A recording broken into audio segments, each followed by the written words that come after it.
And we are live on Plus One EXP's Roll for Content Actual Play channel. We're a weird little brand, likes to multi-class in tabletop game design, beard and skincare alchemy, and the Bardic College of Content Creation. And today is a double stream day. Earlier today, we got to play Gods of Metal with the crew from over at Hunters Entertainment. And tonight, we are playing Never Going Home, a 2020 Emmy nominated for artwork game by Brandon K. Aten.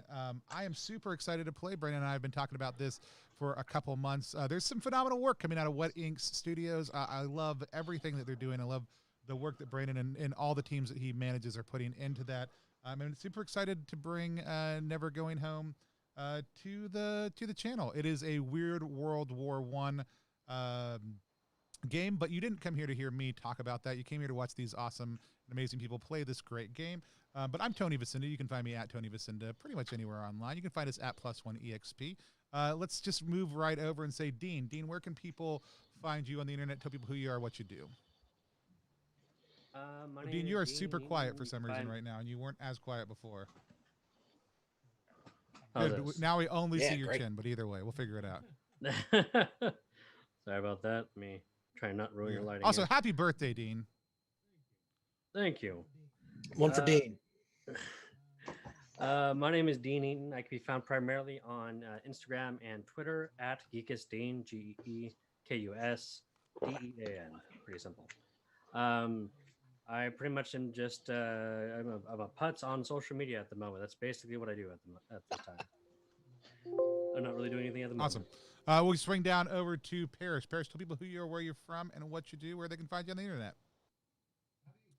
Howdy, my name is Paris Danforth. I'm from Portland, Oregon, and I'm the designer for Altera, Age of Exploration. It's a super lightweight tabletop style RPG. Looks like Kieran maybe has heard of it.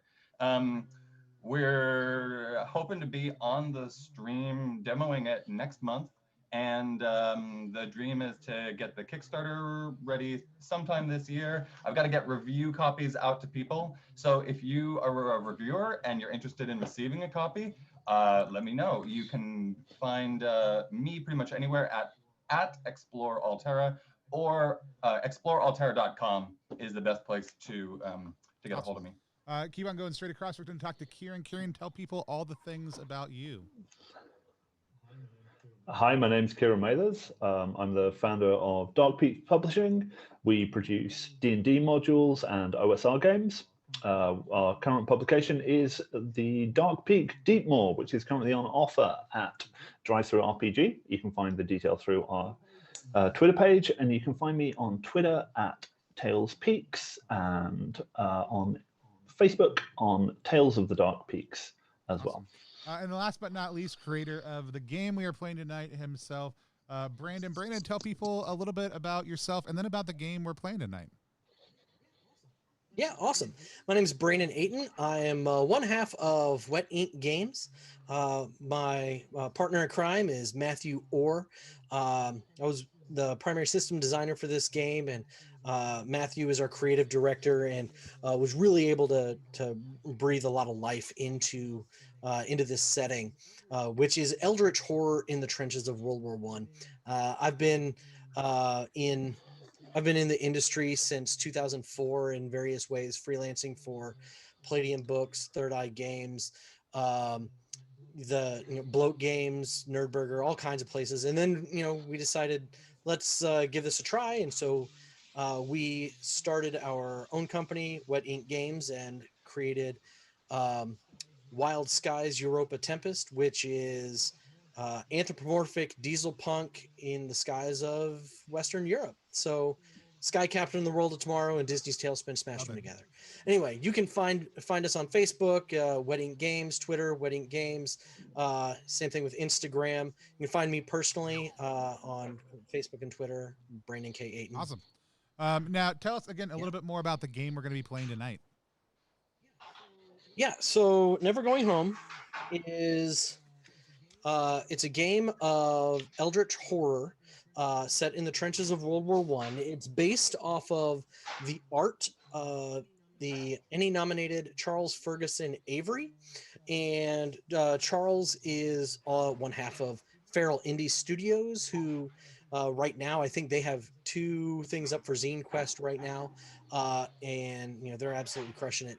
They're doing three. They're But doing three Charles, projects in the month, and they did a in the cool month, bundle right? option with each one. And I missed it the first Yeah. 2 times. Hopefully, on the third one, they just open it up because I need to get all 3. Well, Charles is great, and the other half, Alex Coggins, she's amazing. She's done work for us, and so we just love partnering with them. And we have some cool, exciting stuff coming with a partnership between Feral Indie and Wet Ink Games over the next year and a half. So be on the lookout for that kind of stuff. But this game was started because I had met Charles at Gen Con a couple years ago, and he just started doing some doodles for Inktober one year and putting them on his Instagram. And I reached out to him at one point and said, this stuff is really cool. This is World War I stuff, and you don't really see it. It's a niche in the market that you don't really see that much. And I was like, would you be interested in us just making a game based on your Inktober stuff? And so, I mean, he had an art book out based on all that stuff. And we took that art. We also commissioned him to do other art, unique art for the game. And Never Going Home is what came of that. I mean, right now it's a platinum seller on Drive-Thru RPG. It's was nominated this year or last year for an ENnie for best art, and we have 3 campaign books that go beyond the 4 books that we already have out for the setting, and those campaign books are going to be shipping out to Kickstarter backers hopefully next month. So well, I'm super excited to play. And one of the things that's good to know is this is a unit management game, right? So it's important for us to not get super attached to our characters, because it's not about any one of us in any one of our individual characters, but about the action and the movement of the unit as a whole. Correct? yeah, I mean, if it was called, Go Home and Cuddle Your Kids, we'd call it Go Home and Cuddle Your Kids. I mean, the whole point of the game, I mean, we made character creation really quick and easy. You all will see as we create characters on the stream. It should, once you know how to do it, take about 5 minutes. If you're using whispers, which are kind of our magic in the setting, it'll probably take maybe a little longer than that. But in the grand scheme of things, once you know how to do it, you can pop those characters out pretty quick, which sometimes it's good when your character dies and you just meet up with someone else from your unit. Well, I'm looking forward to it. Just so everybody knows, obviously, we're going to be dealing with themes of war, of death, of other things on the stream. We use lines, veils, and X card as safety tools here in the stream. Lines are things that may happen in the world of our game, but we don't talk about or focus on here on the stream. Veils are things that may happen, but we just kind of gloss over them as we move forward. And then X card is a tool that we can use anytime we think that something's going to be distracting or makes us uncomfortable, where we can pause, just kind of step back and say, hey, what was the thing that we need to discuss, to talk about, figure out what it was, identify it, and then move forward in a different direction. It's not meant as plot armor for players, but to keep all of us feeling safe and comfortable in play. So it could be, oh, that name is distracting for me, or it could be, oh yeah, I'm really uncomfortable with something that just happened. Let's pause and take a break. So are there any other things that people should be aware of as we're kind of moving into it? Like any are you somebody, like, if you had to put a gore rating on what's about to happen, or what kind of gore level DM are you on a scale of 1 to 10? When it comes to especially like descriptive narrative elements of gore, I'm not I'm not really into that. I might say, like, how do you do it, and you can describe it, whatever, but like when it comes to that, it's not really something I would do on a scale of 1 to 10. I would normally say I would probably play about a 6. But you can again take your game however you want. As Tony said, lines, veils, and X card in Never Going Home, we actually include a description of the X card as our preferred safety tool, and we include a page in there that you can print off, and it's a giant X in the back of the book, put on your table. So, when we're all out of this COVID thing, you have a table. Excellent. So yeah, with that said, let's go ahead and walk us in. We normally don't do, just so anybody watching, we normally don't do character creation, but when it's a unit management game, when it's quick and easy, I think it's always good to go ahead and include it so that we can learn and you can learn at the same time. Yeah. So real quick, Never Going Home uses D6 and it uses standard playing cards. All right. So as long as you have standard set of 6-sided dice and deck of playing cards, you're good. We actually have a deck of playing cards on Drive Through RPG, and we included it in our Kickstarter. And we included this bonus card, which is the +1 system. I'm like, if you can do this and this, you can play our game. It's very simple to learn. Character creation. You have your traits, your attributes. You have your skills, and then you'll get your cards. All right. So when it comes to your attributes, you have your 10 points to distribute among your 3 attributes: your brawn, which is your strength or dexterity, your smarts, and then your guts. So your smarts is like your memory, your learning, your book learning, and then your guts is your endurance, your courage, or your emotions. Any of your training, once you actually spend those 10 points and distribute them among your attributes, you get 10 points to or you choose 3 skills, and then you get to distribute 3 points among those 3 skills. So there are 10 skills listed in the book, everything from athletics to being able to use whispers and magic. You'll choose 3 of them, which means you have access to them, and then you'll have 3 points to put into those skills. So high level, what the game does, your skills represent the dice you have in skills represents how many dice you can roll when you build your skill roll. Your attributes represent how many times you can manipulate that roll, because each skill is tied to an attribute. So your athletics is tied to brawn. Your knowledge is tied to smarts. Your investigation is tied to guts, things like that. So if you have 2 points in investigation, that means inherently you can roll 2 dice in a skill that involves investigation. But since it's tied to your guts, if you have a guts of 3, that means you can manipulate that roll 3 times. So you're trying to get successes on your dice. You can roll your 2 dice, and you can manipulate those dice up to 3 times. So you get like a 4 and you're looking to get a 5. I'm going to take that 4, bump it up to a 5. That's one of your manipulations. Alternatively, before you roll those dice, you can say, I'm going to spend those 3 points and I'm going to add 3 dice to my roll. I can roll 5 dice, 3 plus 2, to try to get to my target number. Each skill has a target number, etc. So high level, that's how it works. Your skill represents how many dice you roll. Your attribute that's tied to it represents how many times you can futz with it. And so we, for the character we're creating, we want to distribute 10 points across the 3 attributes, and then you're dividing 10 points among the 3 attributes. You have to have at least 1 in each one. And then we want to, after we've done that, we want to do another 10 across the skills. Is that correct? No, I'm sorry. Then your skills, you will pick 3 skills, and then you will divide 3 points among those skills. So you could say, I'm going to put 1 in melee, 1 in athletics, 1 in investigation. You could say, I'm going to put 3 in investigation and 0 in the others. Even though you have access to it, with the 3 skills that you may not have dice in it, but that means you know it, but you can spend the attribute points that are manipulated or tied to it to manipulate. Basically, like, I know a little bit about this, and I can pull stuff out from time to time if I have no points in it. Exactly. Right. I'm smart enough to have a good idea. Now, as you after you build your character, the last thing we'll do is we'll deal with cards. And we'll talk about the importance of cards as that goes. Now, each one of these attributes is important. I mean, we have brawn, which is, that's your toughness, your inherent strength. If you're going to go and you're going to punch something or whatever.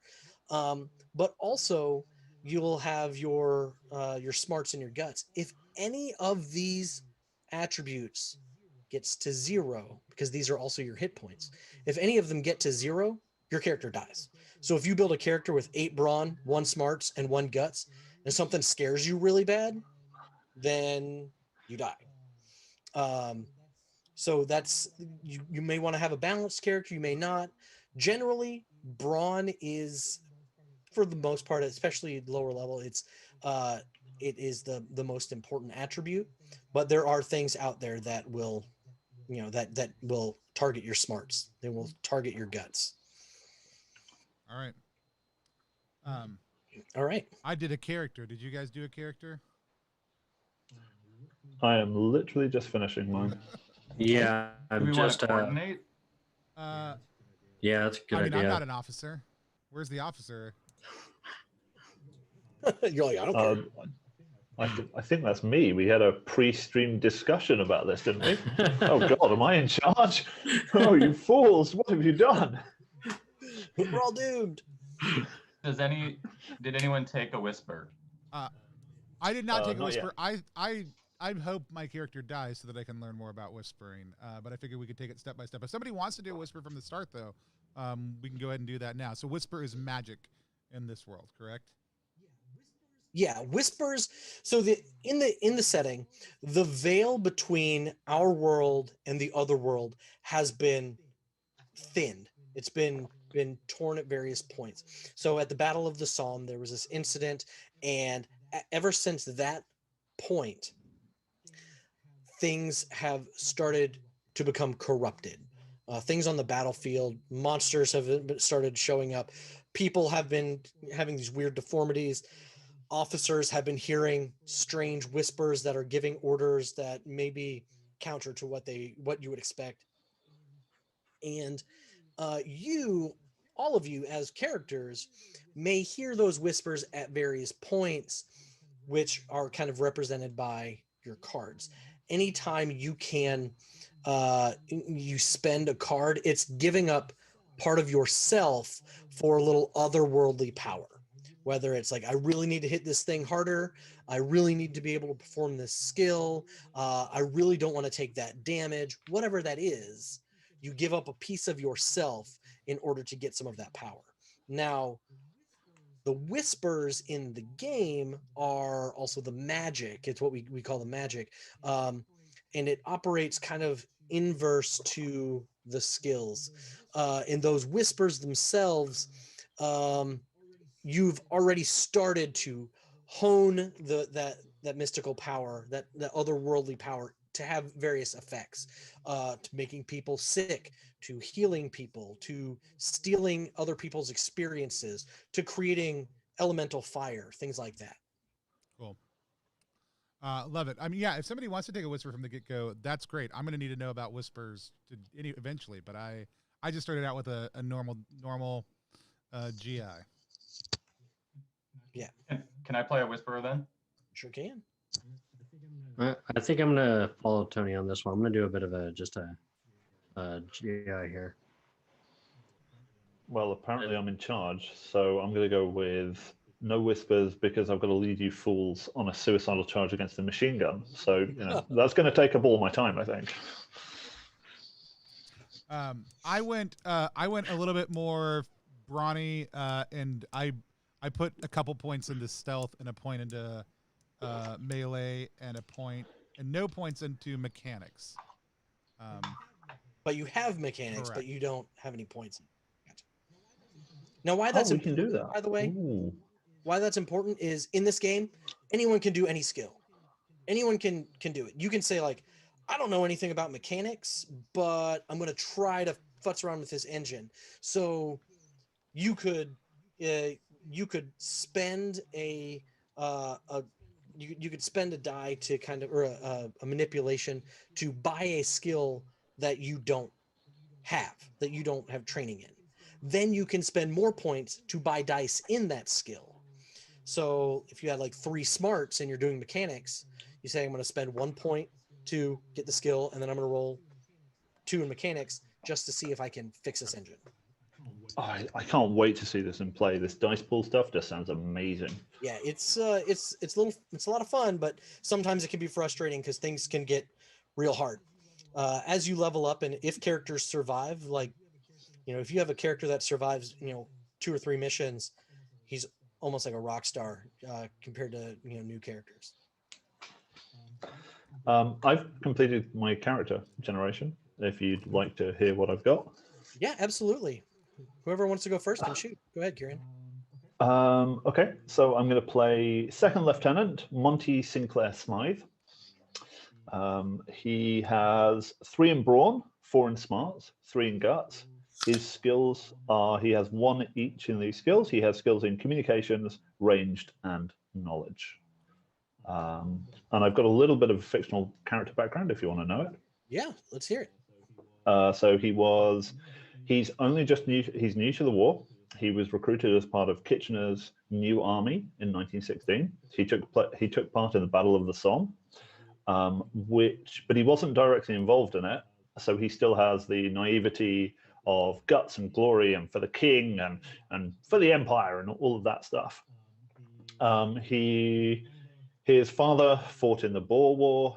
His grandfather fought in the Napoleonic War. So he's got this great pressure to perform and win as many medals as he can. And anyone that knows anything about officers, there are 3 things that get you killed in war: 1, the enemy; 2, accidents; 3, listening to your officers.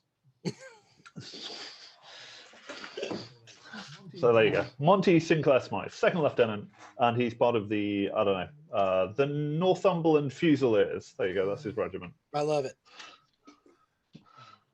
I actually have made my character as well. I got a 3 brawn, 2 smarts, 4 to guts. I got a point in athletics and 2 in ranged. And I don't have a nice background like Kieran does, but the name of my character here is Private Connor Fodder. Connor Fodder. Yes. I love it. Let me actually, I'm going to go on and write. He's not long for the world, I think. So one of the advantages, since we're using Zoom instead of Google Hangouts like we normally do, it's pretty easy to click on yourself and rename yourself if you want to pop your character's current name up on the screen where everyone can see it. It makes it a little easier. Yeah. Do it like they would in the U.S. military here. There we go. Oh my God! You're asking me to spell the word lieutenant. Officially, one of the most difficult words to spell. Oh yeah, no, it would be a lieutenant. You're right. Yeah. Thank you very much. And it's Lautenent. Excuse me, for lieutenant. Yeah, I did. All right. Well, it's not giving me the red line, so I think I've spelled it correctly. Have I spelled Smythe correctly? Yeah. There you go. And then we've got Lance Corporal Thomas Stewart, who he got the whispers. Yeah. So, real quick, whenever I tell you to roll a skill roll, I'm going to give you a target number. All right. So I'm going to say, okay, Tony, you're Private Chuck. You're going to roll that mechanic skill target number of 2. So that means you need 2 successes. A success is a 5 or a 6 on a 6-sided die. Super easy to remember. If you ever played any Shadowrun or anything that generally requires a success, it's almost always a 5 or a 6. With a whisper, we wanted to give people the freedom to make these as grandiose as they wanted or as the narrative dictated. So I want to make a fireball that's going to hit not only that guy, but like the 4 people standing around him, and it's going to burn with more intensity or whatever. So each thing that you wanted to add to that whisper increases that target number. And then you are going to roll your skill, your whisper skill, to see if you make that success, if you get that success. So you can say, I'm going to make this big, huge thing that can blow up a tank, but the likelihood that you get it is going to be lower based on how many successes you need. So you can say, I just want to shoot a regular fireball and I'm going to hit that one guy. Great. So you can manipulate each one of these whispers as much as you want. Sometimes we even have like rituals where you can take cards, or you can take things from other people, cards or even health, and power that whisper. So yeah, there's other things that we've actually incorporated, optional rules in some of the subsequent material. Excuse me, that allows you to enhance that. Awesome. And do you, just for anybody they're watching, but also just for our edification, for whispers, is it do you just kind of pick what you want it to be, and that's kind of just defined in narrative, or? We have different whisper paths, and yeah, you pick, and actually you can take different ones. So you could say, like in the main book, I think we have 8 different whisper paths. So we have things like, let me see if I can get to them real quick. But I was thinking about using old ways. Old ways, yeah, old ways is really cool.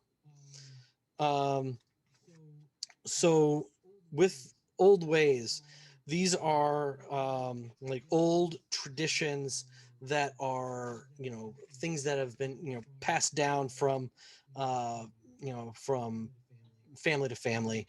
You have like elemental rituals, you have healing words, you have the chaos songs, which do, things like to truly make them make so chaos in the on the battlefield. But old ways, these are things in the description of the book. It's that they were gleaned from others long ago and have been passed on in secret from teacher to pupil through the ages. They're sometimes considered the least powerful of the whispers, but they're also the least costly to the user because they've just been incorporated into humanity as time has progressed. Cool.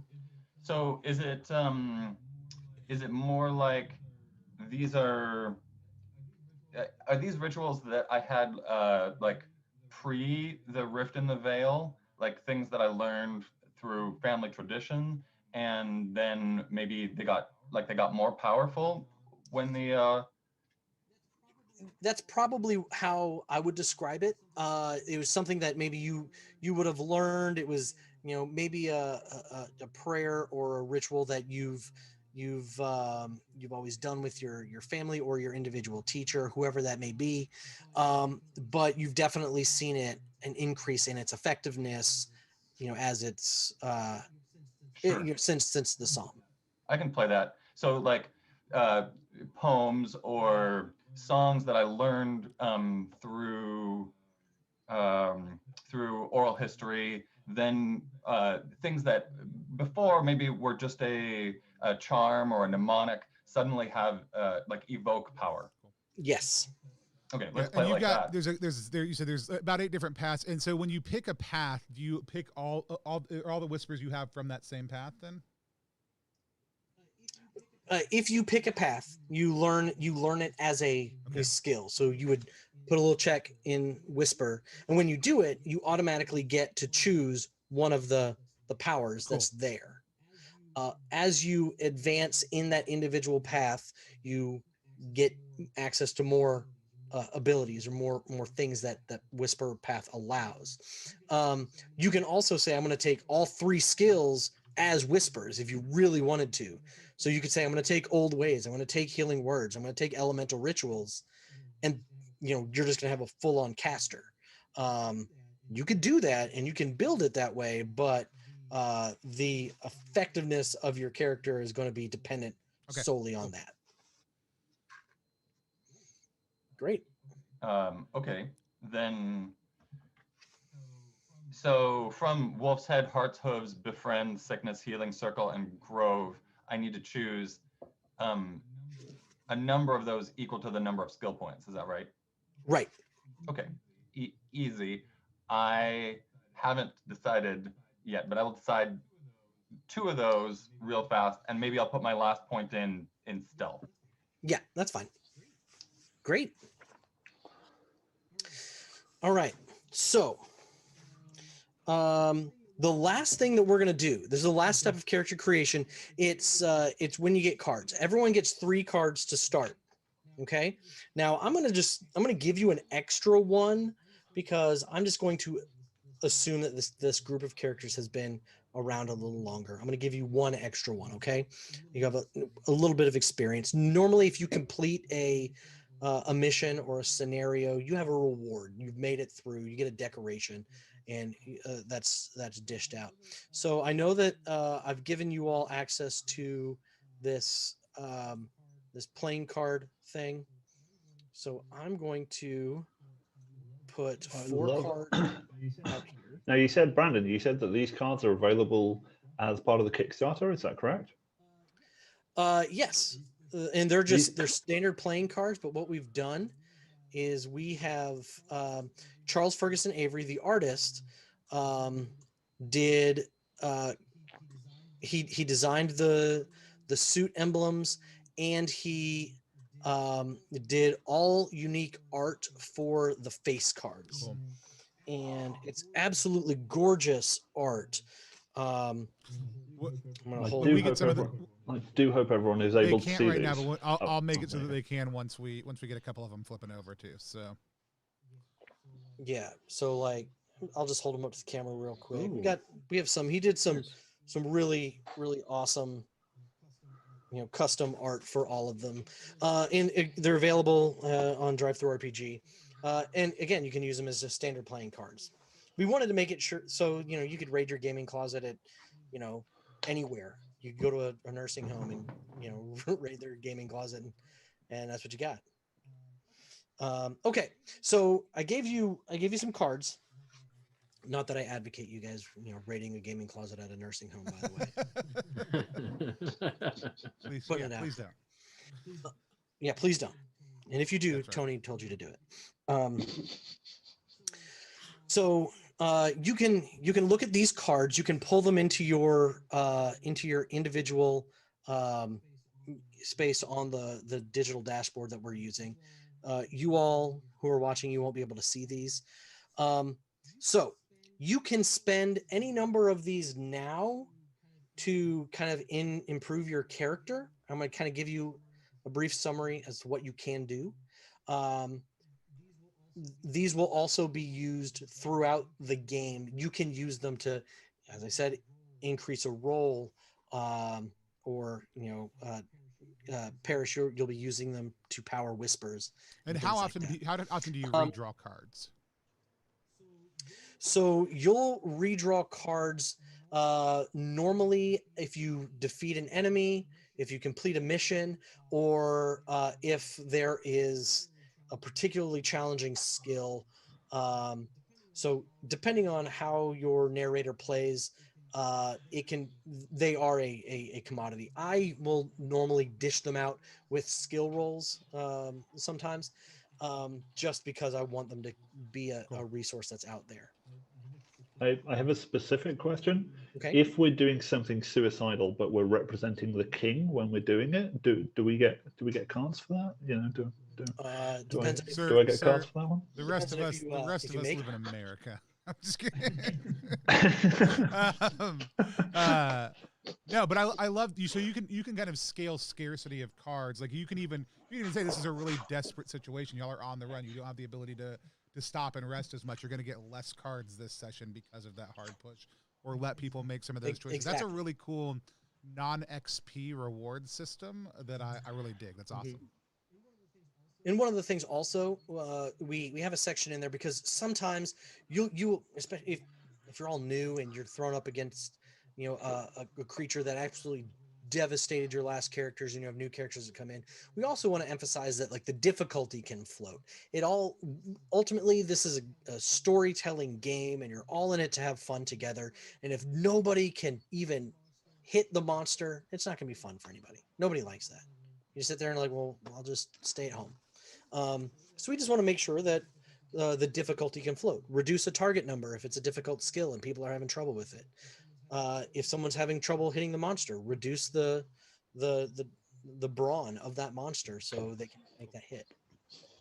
Yeah, because Anyway. death is not the problem here. Like people are going to die, so it's like Death isn't the goal problem. is can we here. achieve the thing we're trying to achieve and then die, or die in the process. Exactly.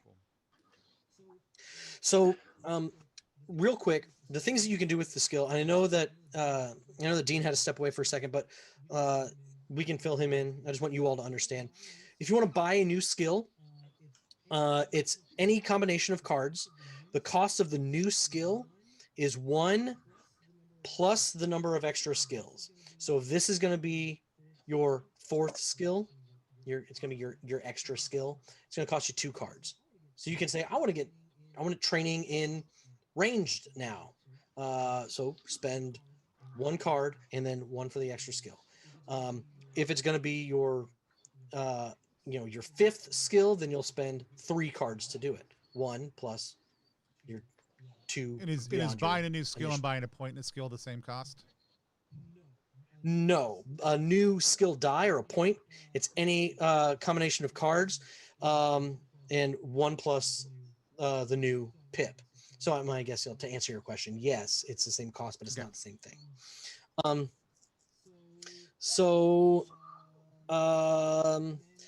And then if you wanted to increase an attribute, it's any combination of red cards, specifically red, and it's 1 plus the skill rank. Okay, so if you have 3 red cards in your hand, and you can say, I'm going to bump up my smarts from 1 to 2, you can spend 2 cards and you'll bump it up. Or I'm sorry, 3. 1 plus the skill rank.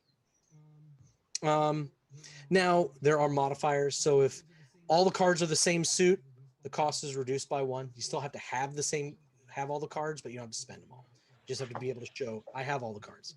And if they're all face cards, the effect is increased by 1. So you can say, I'm going to spend 3 face cards, and now I'm going to be able to get an extra skill or whatever it is. So it's really face card colors of card matter, face or not face matter, and then the number of cards matter. Other than that, the number on the card is not particularly important. Not for this purpose. No. I have a narrator question. It's Yep. very important. It's very deep. It's very system based. Prepare yourself. Can I have a dog called Monty? You can have a dog called Monty. That way, when one of us dies, we can come back and play Monty. Oh, sorry, not Monty. Monty is my character's name. Bernie. I just thought you wanted to have a dog named after you. Ooh, that's a good idea. Right? I will say, in our first game, Wild Skies, it's anthropomorphic, and on the cover of the book is an English bulldog who is an officer whose name is Monty. So I thought you. It's really Such a funny. cliche. Like, so you're saying I want to Such play a I thought you were cliche. going to tell us it was an English bulldog who had a human as a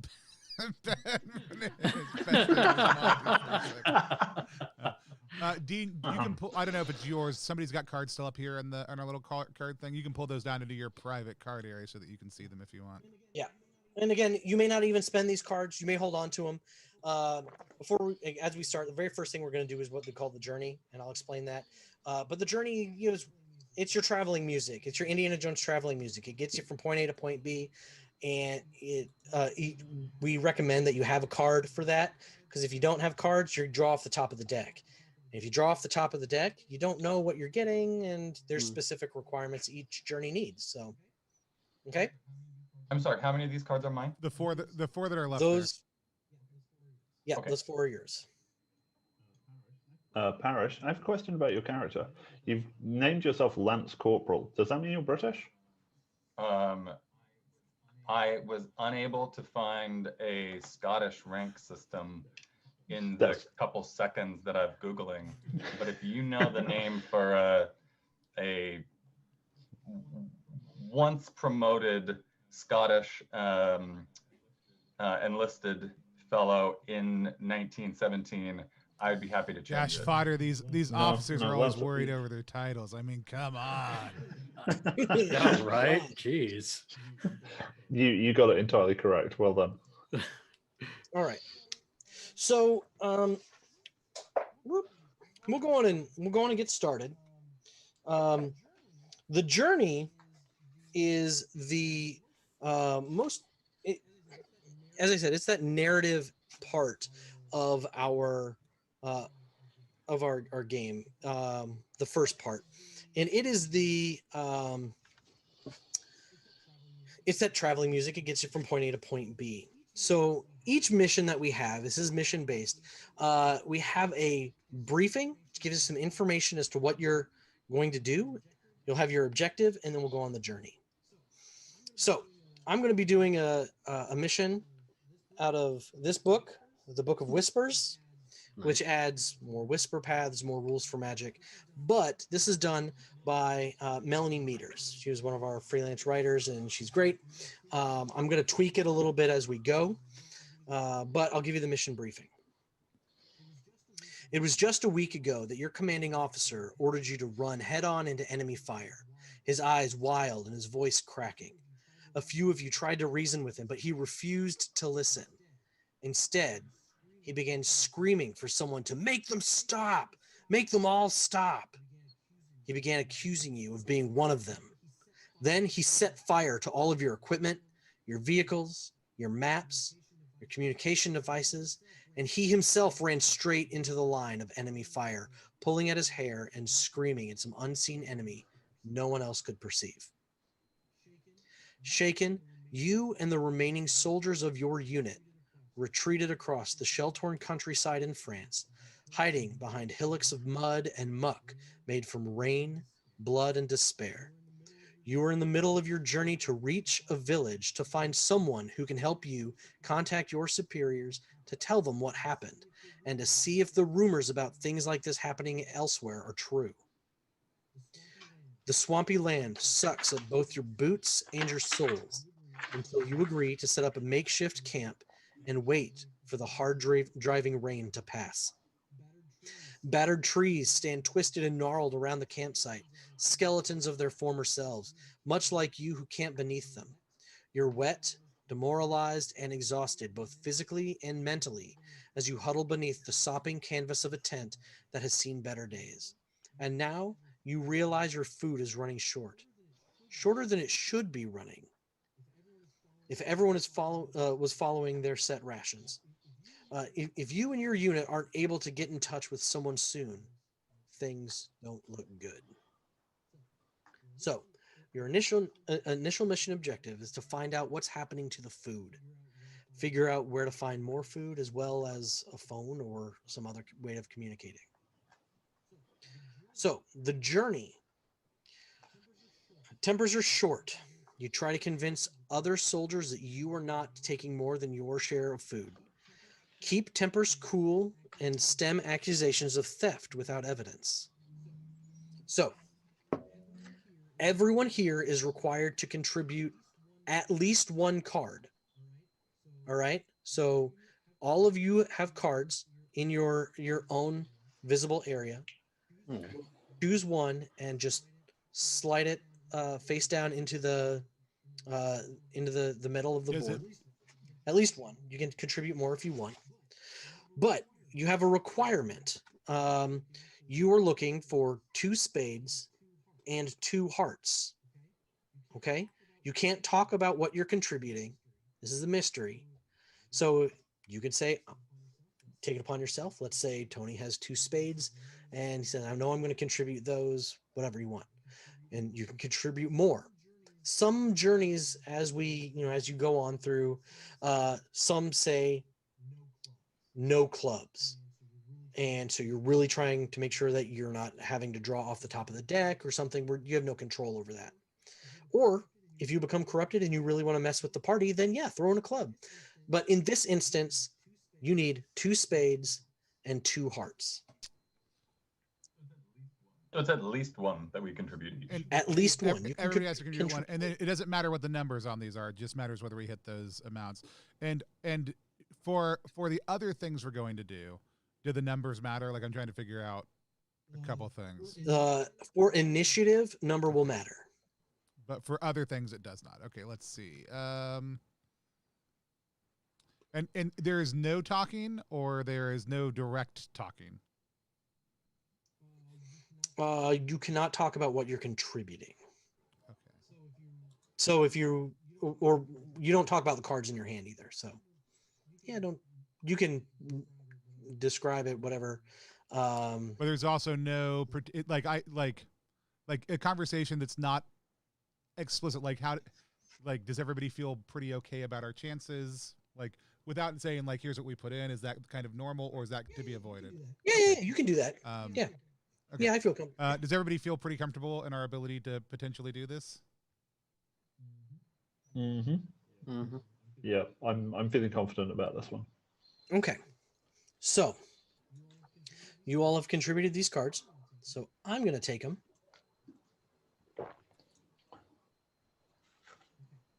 Okay. And I'll mix them up, and then I'll just distribute them out. And because I'm mixing them up however I want, you all can just take one of those cards. You don't know who contributed what at that point. And since you've done that, that card that you just drew, you're going to put it out on the table, click on it so it comes face up.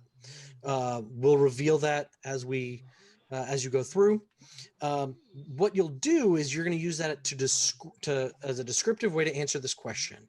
What is your first thought in this dire time when you learn that food is going missing? So, and you can go in any order you want. You just click it and reveal it. And then I will tell you what that suit represents, which will dictate how you answer the question. Who wants to go first? Would anyone Go mind ahead. if I went first? Yeah, go ahead. Okay. I mean, it's Dean's All right. birthday, but if you want to So go I will click. first. Yeah, I don't mind, Dean. ruin Dean's birthday. I mean, that's up to you. No, go ahead. Go ahead. Don't guilt me, guys. I'll feel bad, but then I'll be No, quiet. no, it's Just fine. like an All officer. right. There you go. Okay, so it's a heart. Now, in the game, hearts represent relationships, emotions, or connection. So, as you answer this question, how you felt when you learned this, tailor it around an emotion or a relationship or a connection that you've had, someone in the group, someone here at camp, someone back at home, however you want, but use that as your guiding principle. Is the unit just the four of us? It can be there are other people in the unit. Okay, never mind. That answers it. So we're talking about a specific emotion. And I've got to tailor the answer around it. Okay. Yeah. In which case, the emotion is going to be jealousy. And it's going to be, my first thought is, how should I do it in character? Do character sure. voice? You can do it in character. My first thought would be, so we've been fighting since 1914, and these bloody Yanks have come over here, and they've got too much equipment, and they've got too much time, and they're all paid too much, and they're not proper soldiers yet. Certainly not soldiers as good as me and the Lance Corporal, and yet we're running out of food. I'm not sure how this is a thing. These Americans have got so much equipment that, what are they doing? Are they all eating too much? How have we run out of all this, out of food, and yet myself and the Lance Corporal have been rationing? I don't understand. These Americans, I don't trust them. You don't. All right. So you're weaving in an element of distrust of your American peers. All right. I'll go next. All right, Tony. Okay, so Tony has a spade. Now, a spade represents knowledge, learning, growing, or overcoming suffering. Okay. And are we using these to just set the stage for things, or are we talking about how we're addressing the problem also too? If you meet those requirements of 2 hearts and 2 spades, then there may be a benefit for the mission. If you fail, there can be a penalty for the mission. And these all change. They're all mission specific as you do. Tell me what spades means one more time. It's knowledge or overcoming suffering or growing or development. Well, I mean, I've been not only rationing, I've been fasting while the officers are rationing themselves consistently. But I figure every bite that I don't eat and the couple guys that I know really well don't eat, that's one more meal that whoever can make it through the day. So we've been going, some of us have been going even lighter on rations to help the entire group be able to make it just a little bit further through the day. All right. And so that you're going without, you're overcoming that element of suffering, but you're going without so the group can Correct. carry on. Okay. I like that. All right. Who's next? Lance Corporal Stewart or Private Fodder? Go ahead, Lance Corporal. I can go. Oh, I have to show my card first. Yep, you just click on it and show your card. Did that do it? Okay, so there's our second heart. That's good. We have a 3 of hearts, a 6 of hearts, and we have a 3 of spades. It's good. So again, that's an emotional connection or relationship. After I lost most of my unit earlier this year in the Battle of Istanbul, that's where I first encountered the rift in the veil and started hearing the whispers. I got taken in by American platoon, and they accepted me, and they even treated my rank as their own, made me the platoon leader of the fire team. So I feel like I can trust my teammates, and I do feel a duty to the lieutenant, and a sense of duty to the crown, but I don't feel distrustful of my American compatriots. I think it's just a hunger for. I have been rationing, but I've been feeling mighty starved, and I think there's something gnawing at these lads. My suggestion would be that we seek out something to hunt. I'm good out in the forest, and I can set a snare or track down a hart or any other type of game that they might have out here. So that would be my first solution to the problem. Is that something that maybe your character has been trying to do already and trying to contribute to the unit? Sure. He comes from a hunting and tracking background, and somehow the hunting songs have been having more powerful effect than just songs ever since he fought in the battles in the East. All right. And Dean, you're our last one. We have our 2 hearts. Let's see if we can get another spade. You want to click that? Come on. It's a 5 of wow. Now, again, the reason why we kind of we put all the cards in a stack and mix them up and then redistribute them is because now you don't know who contributed what. So especially as people become more corrupted throughout the game, you can kind of manipulate that, and you don't know what's drawn off the top of the deck and stuff like that. So this isn't necessarily Dean's fault. It's just the card that Dean flipped over. You're lucky All it's right. your birthday, Dean. All right, so 5 of hearts. So Dean, kind of explain how Private Fodder is feeling also through the lens of a relationship or something of that sort. Well, he's feeling homesick currently. You know, back in his hometown in Kentucky, because he's got a sweetie back at home. I'm not going to do the accent to where she's speaking. And he's, you know, really hoping to return home. This is his first ever mission. He does have his lucky red shirt on, so he's hoping that he can get through this. His lucky red shirt.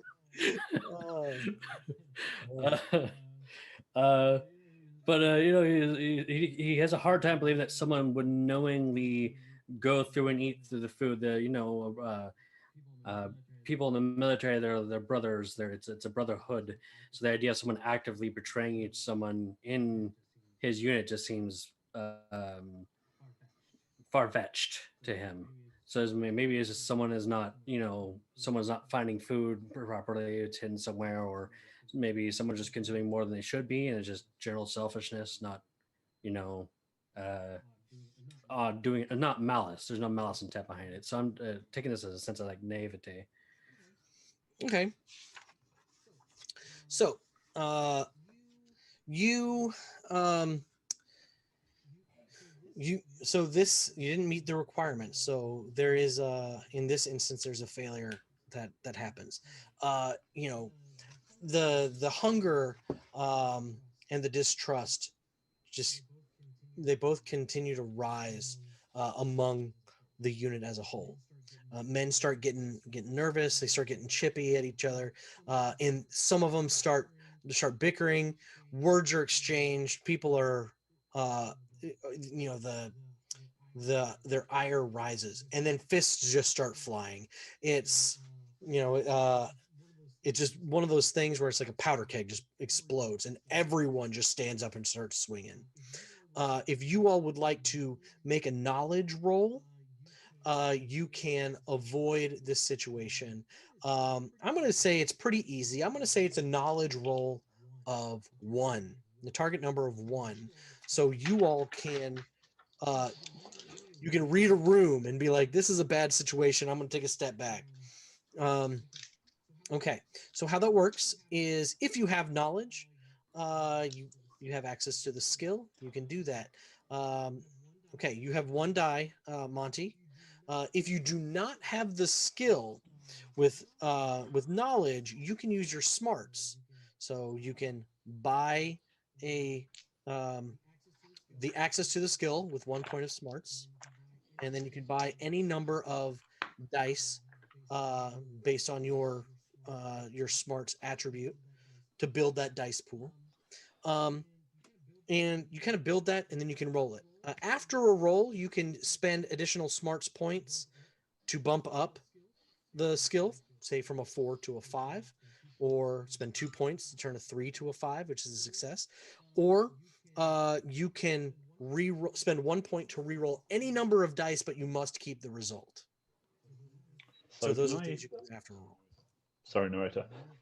May I have a smarts of 4 and a knowledge of 1, which gives me a total. So I can obviously roll a single dice. Yep. Can I buy additional dice for my dice pool using Yes. my smarts? Yes. Okay. So I'm going to take 1 dice knowledge. I'm going to take 2 more as part of my dice pool, which leaves me as 2 with which I can modify my dice results or re-roll them. Is that correct? Yes. You can only re-roll once. So always remember, like, that's pretty much your last ditch effort is saving that to re-roll. Okay. Woo. Happy times. Okay. I got a 2, a 3, and a 6. So what I'll do is I'll use my 2 points of smart, which I kept, and I'll modify that 3 up to a 5, which gives me 2 successes.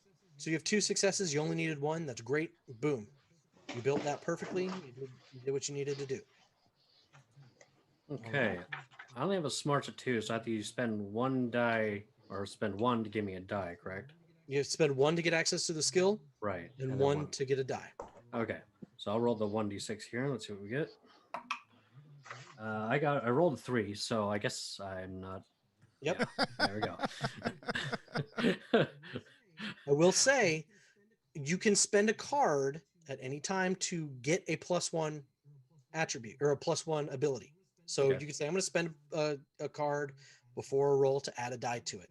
I'm going to spend a card to get access to a skill, or I'm going to spend a card to re-roll. You can do that, but again, cards are a limited resource. Right. So you get caught up in this brawl. Chuck or Lance Corporal Stewart? You can just call me Stuart. Stewart! So I have 4 in smarts. That's my key attribute. So if I were to spend all my points, I could just spend 1, maybe a reroll is good. What if I spend 1 to get the skill, and then I'll buy 2 dice, and then I'll have 1 remaining? Yep, that's right. Okay, let's do that. So I'll roll 2. I got a 5 and a 1 already, so I think I'll stop there. Stop there. You got what you needed. I'm not smart, so I'm not going to make that roll. You're like, no, I lean into it. I want to be in the fight. Yeah, I mean, if there was the option as the fight broke out, my character would probably be more inclined to slip away than actually have the wherewithal to avoid the fight in the first place. And so, okay, so this fight breaks out, and fists are whoa, swinging. got a little Foley yeah, I work know. there. Gee. So you all are fighting, and fists are flying. So I'm gonna say, Private Chuck, what's your brawn? My brawn is 5. Okay, so your brawn is 5.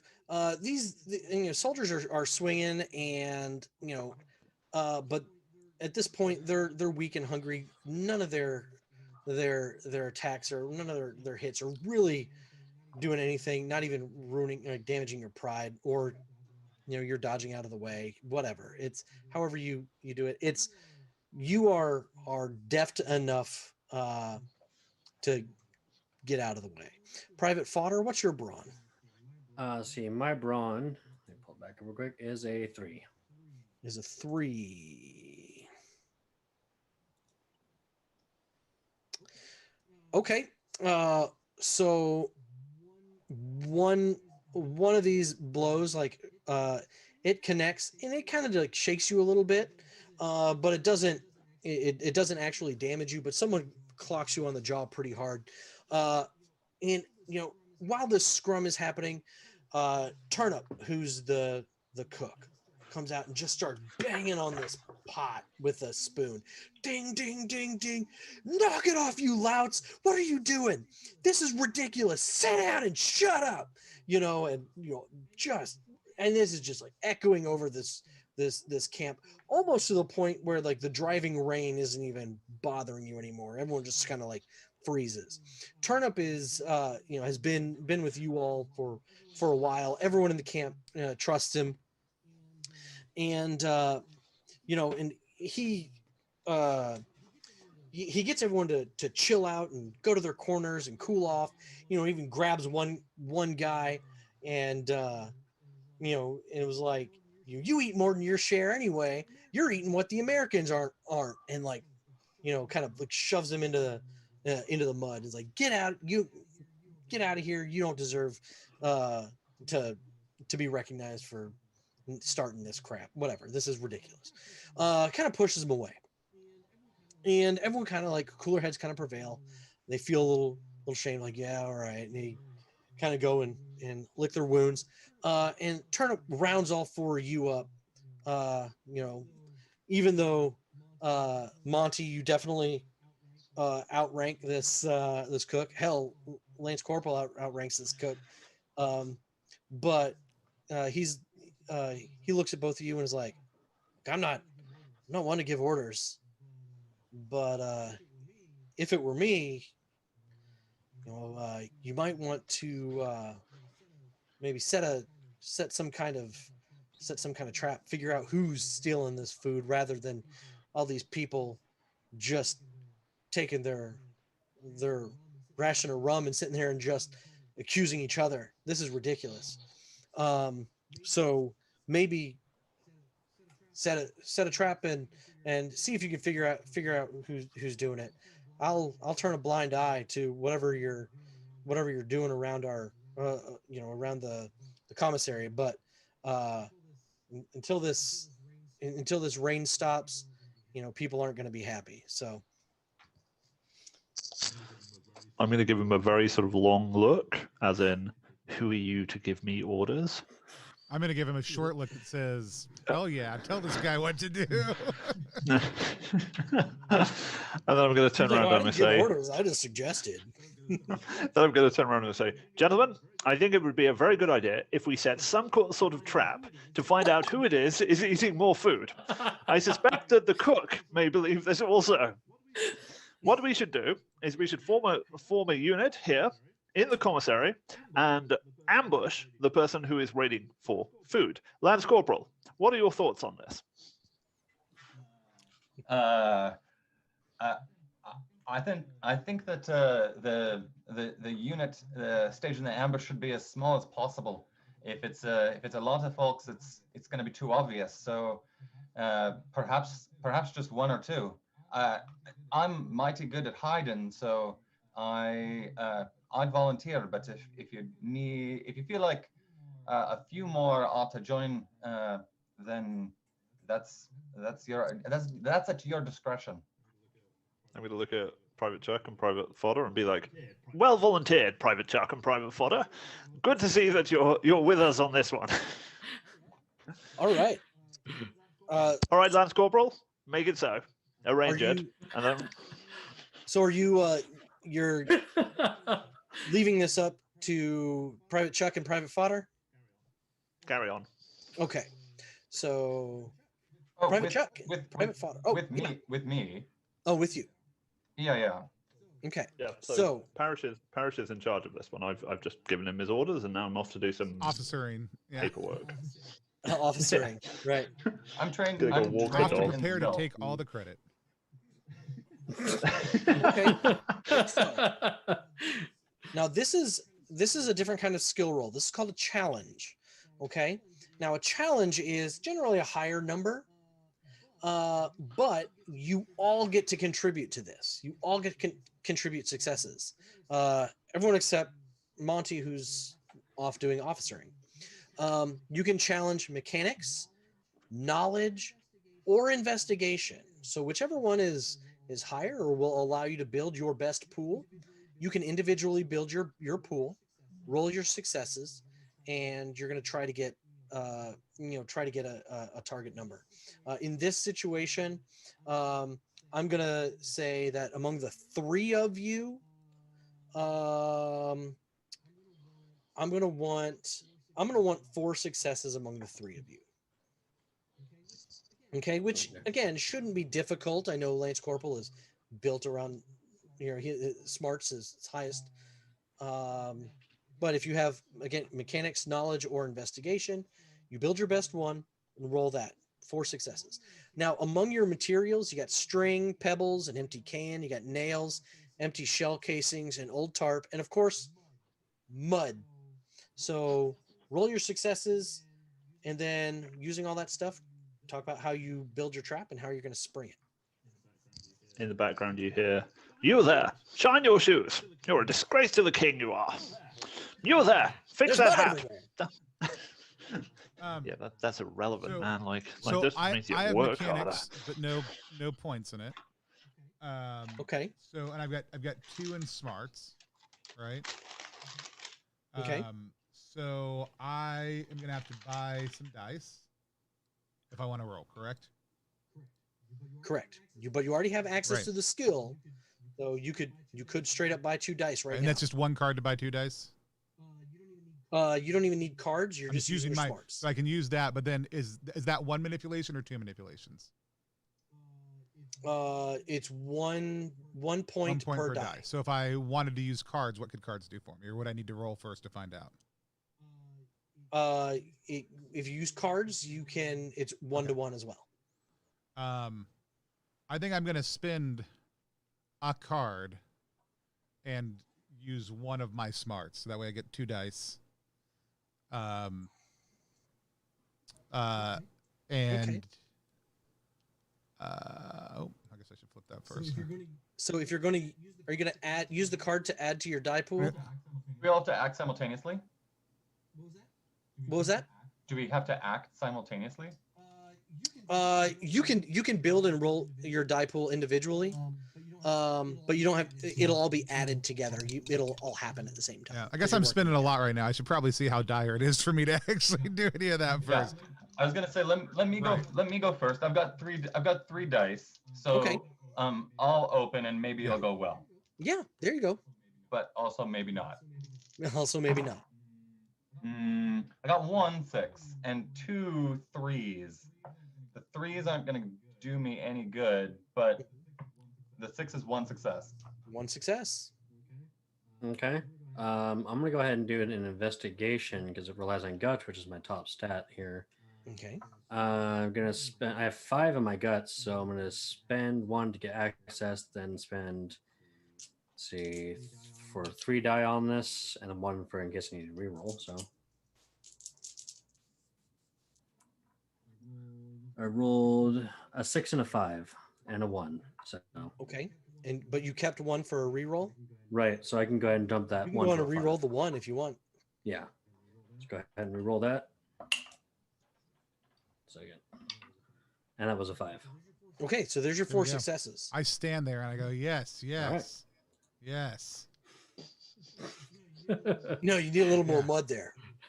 Slather it on right there. Yeah, the mud holds it together. True officer That was an material. impressive build, Private Fotter. I mean, does it make sense for me to go ahead and roll anyways? Does it? I mean, I know we've hit the threshold, but does it matter if we exceed the threshold? In certain cases, it might. In this case, it doesn't.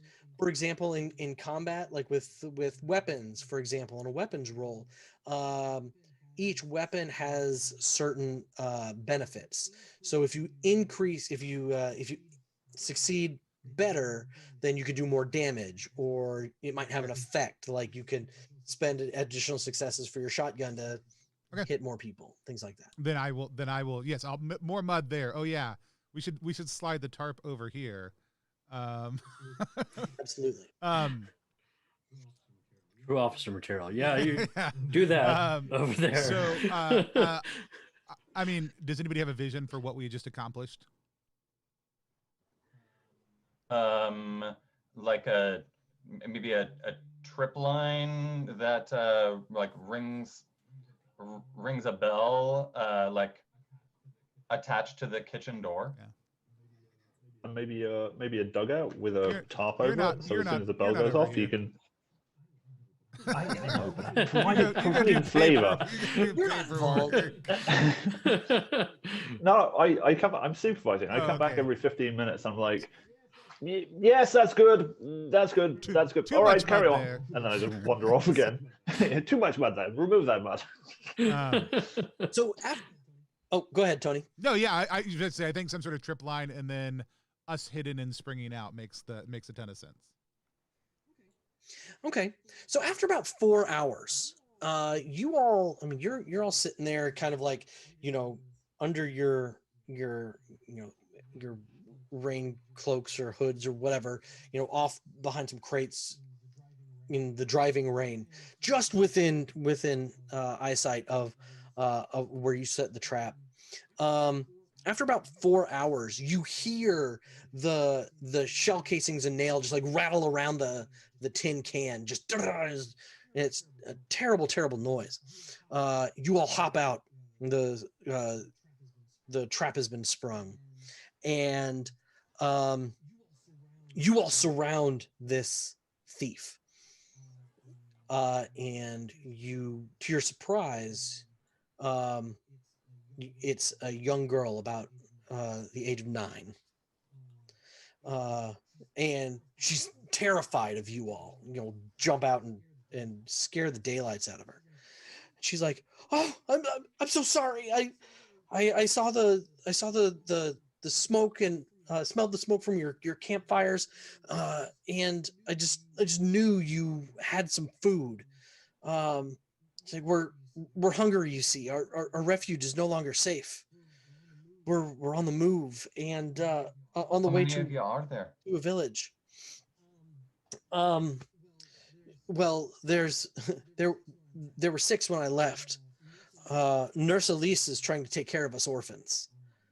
We're trying to find a place to stay. But we have to hide from those strange men in the brown cloaks. I may have said too much. I'm sorry. What? If you'd like to talk with her and try to convince her of more, she just kind of like stumbles over her words, and she's again shaking in fear, and she's drenched to the bone. If you want to try to get more out of her, you'll need to make a communications roll.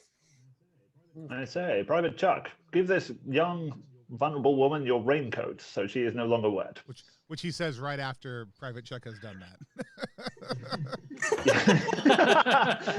Yep.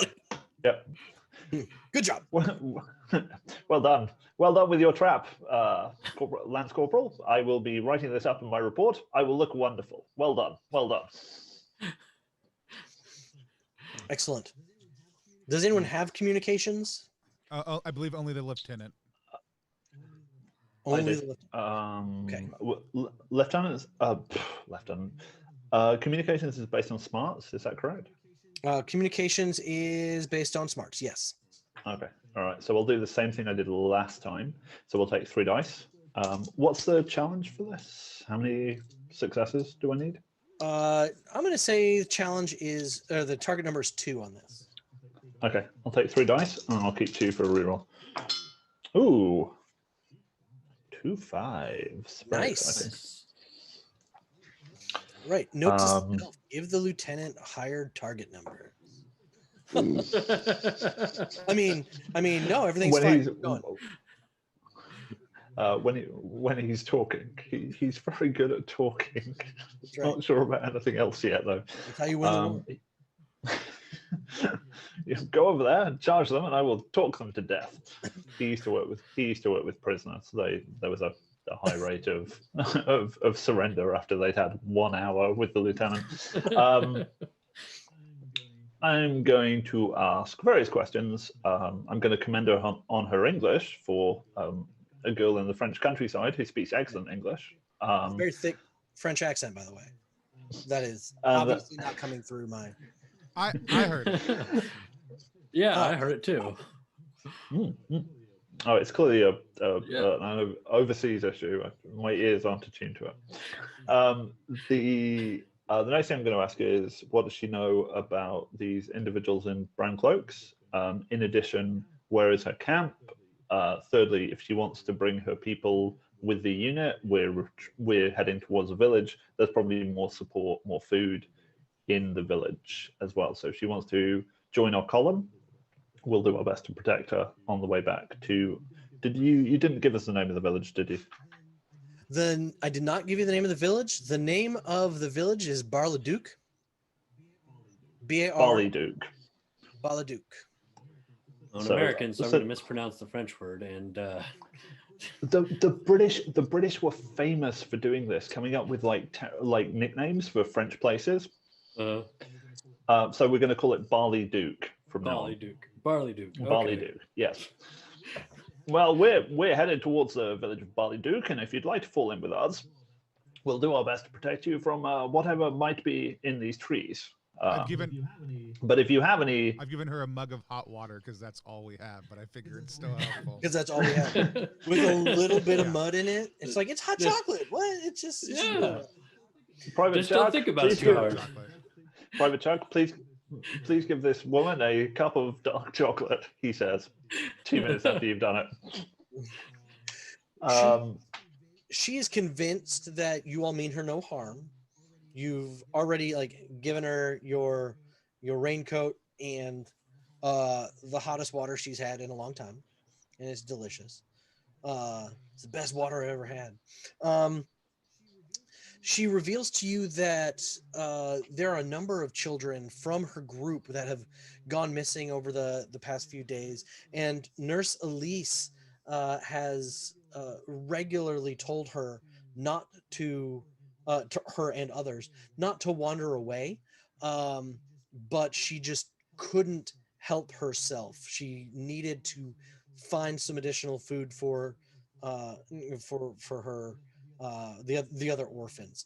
And she tells you a little bit more about these men in brown cloaks that you asked about. She said, we're never supposed to talk to them. And they always, Nurse Elise tells us to stay away. They've offered us food and sweets and everything just to get us away. But they always give me a strange feeling right here. I don't like them. And Nurse Elise is, she wouldn't tell the others, the younger children, but I believe she's terrified of them. She says, I know that some of the kids who've gone missing, some may have been taken, but the allure of sweets and just a hot meal, I'm sure that's enough to have just lured some of them away just to follow them. Said, "We need help. We're starving. We need to get to that village as well. Um, we need to get to that village as well, and I'm sure there's a phone there that we can use to call for help. Maybe you can use that too, and so you can go home." First, her comment about the deliciousness of the water makes my character sad. Right. Yeah, right. I'm going to ask, how far is her encampment? How many people she has there, and whether she needs us to escort her back to her encampment so we can bring her back here. She tells you that she can definitely take you to her camp. She can show you the way. She's like, I shouldn't be gone too long, for Nurse Elise will worry, but I can take you there straight away. If you just tell me when you want to leave, but again, I can't be away too long. I'm going to look at the Lance Corporal. I'm going to be, Lance Corporal, we're going to accompany this girl back to the encampment and find out why the Bosch want these children. It is a vile trick, one that I'd expect from the terrible Bosch. So we must find them and we must stop it. So please draw 2 volunteers that you think would be appropriate, and we will draw ammunition and stores, and we will make our way. Okay, 15 minutes. I'll see you back in here. I've got some officering to do, and then I bustle off to officer. I like how you went with Bosch in the end, anyways. Which none of the rest of us know why might be offensive, but apparently might be. If anyone out there watching right now is offended by the term Bosch, please let us know in the chat, and we will just change it to Jerry's. Is that the mild one? Remember, at Tails Peaks, if you have any specific criticism. Because if you have criticism, I have questions. All right. So, I assume, Lance Corporal, you go and find a couple of my the favorite members of my fire team, Private Chuck and Private Fotter. You two did really good in the ambush there. Yeah, we taught that 9-year-old I'd like girl it if you a joined lesson. me again. I was gonna say,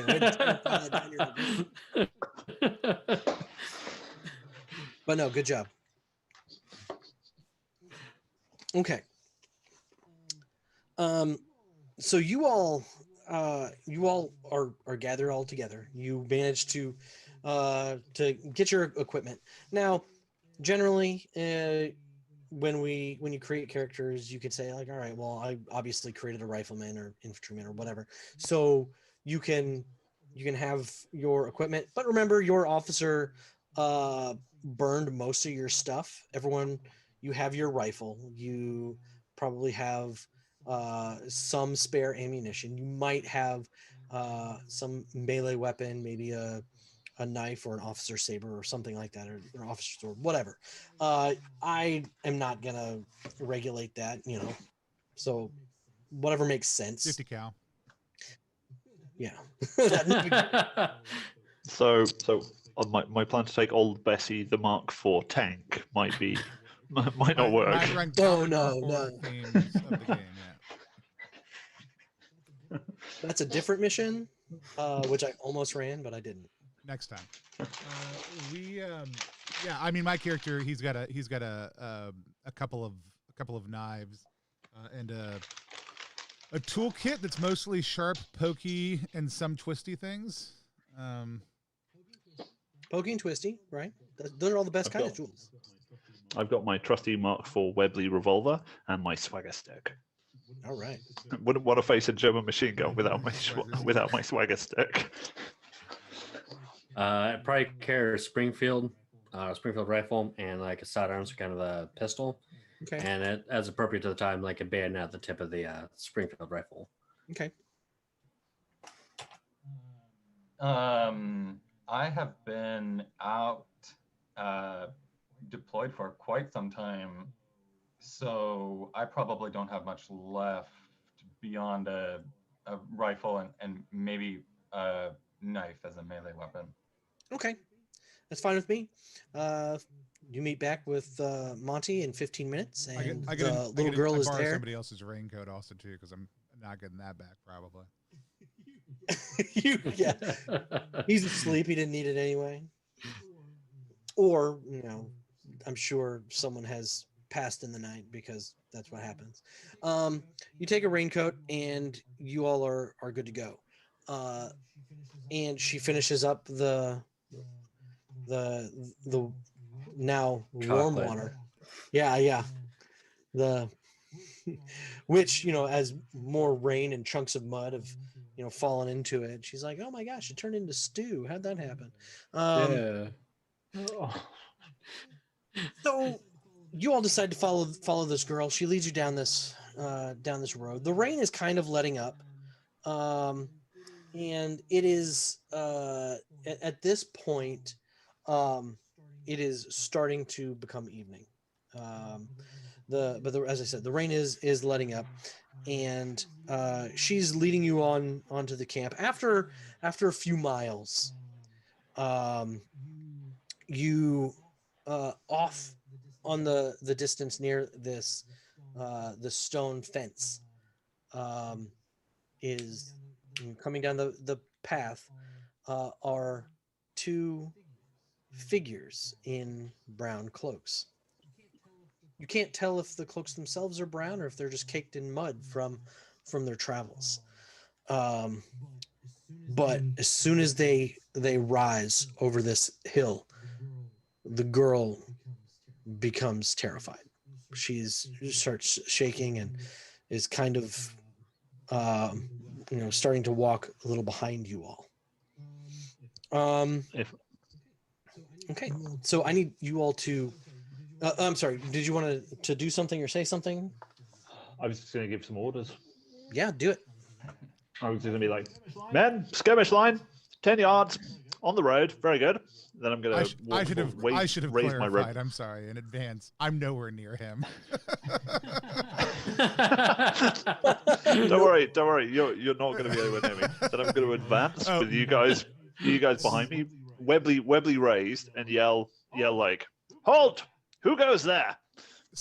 Specifically, like I'm like 25, like I'm off the path to the left and ahead. Like I've been stalking from a distance, not walking with the crew. Okay. Man, I need a bookmark. Haha, I found a bookmark. Ding. Okay, so you say halt. Who goes there? And these men, they stop probably 50 paces off. The rain is still going. It's just it has lightened up a little bit, and so they've raised their voices a little bit so you can hear them over this downpour. And one says, "Oh, we're from the village. Clara, you've wandered off again, and it's time for you to come home with us, Clara. Come back."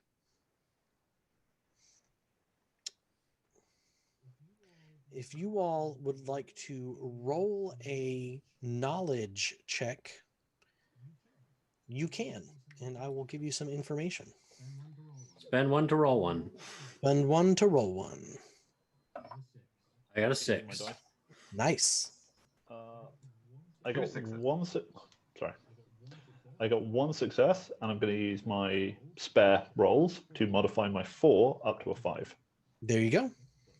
Yep, so that's 2 successes. Okay. And Tony, do you want to do that at all? My character is never interested in knowing. He's interested in discovering and not being discovered for the most part. You're like, I'm a doer. 100%. Okay, so Private Fodder, you get a bad feeling from them and you don't know why. Kind of like how Clara described, she kind of felt it right here. You kind of do that as well. The two officers, you all definitely recognize them based on intelligence. I'll say, Monty, you noticed based on intelligence reports you've seen, but Lance Corporal Stewart, you've seen them in action. You recognize them as some kind of cultist.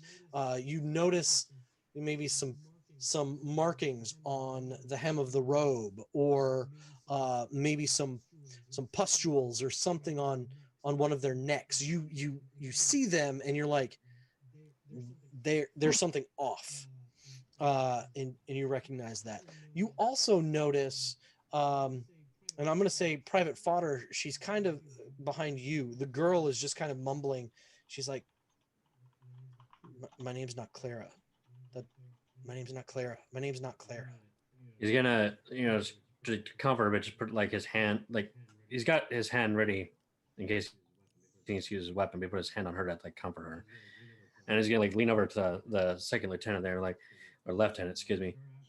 Sir, I don't trust these fellas. My heart's beating a bit fast here, and I don't know many people where like that who can scare me so easily. So I don't think this is right. I'm gonna. So, what did my intelligence report say? Did they say hostile? Did they say to be fired upon? Did they say to investigate? Your intelligence reports initially said to to treat with caution. They've seen heightened levels of hostility among those that match these descriptions, but not necessarily fire upon right away, like with prejudice, nothing like that. Okay. They keep repeating, Clara, it is time to come home. You're not well. You're not well. You need to take your medicine. I'm gonna look at them and say, "Hold your ground. Stay there. If you come any closer, you'll be fired upon." And then I'm going to turn to Fodder, and I'm just going to gather everyone together, apart from Chuck, who's somewhere else, I assume. I'm going to be like, "Gentlemen, thoughts?"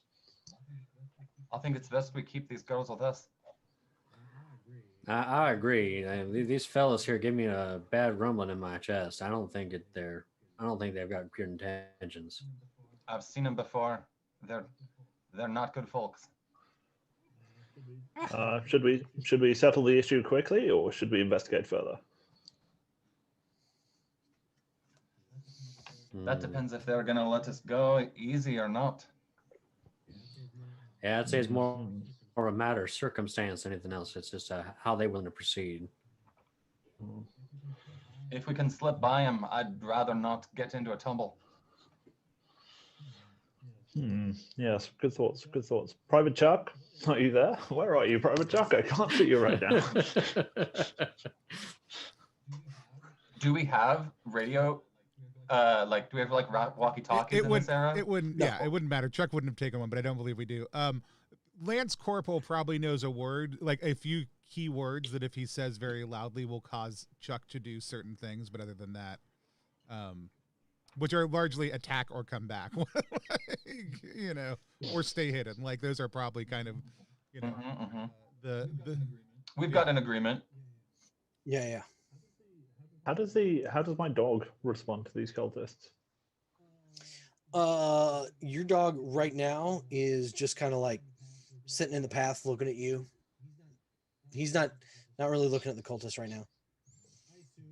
I assume this is kind of like a French bulldog that you've just found, and you kind of like resent the fact that it's a French bulldog. Can't even be a proper English bulldog. It only speaks French anyway. It only speaks French. That's right. You're like, that's fine. I guess I'll dog. Arrêtez-vous. Go. I'm gonna assume these brown cloaks are Canadian. So, here's what we're gonna do. These cultists, you know, their tempers are raised, and they say, if you will not return the girl to us, we will take her. So now we're going to enter initiative. So in Never Going Home, this is when cards also become important. You reveal. You don't have to. You don't have to play the card, but you reveal the card. So put a card out on the table, reveal it to us. Highest number gets to decide who goes first. All right. You don't necessarily get to go first unless you want to, but highest number decides who goes first. Are aces low or high? Aces are high.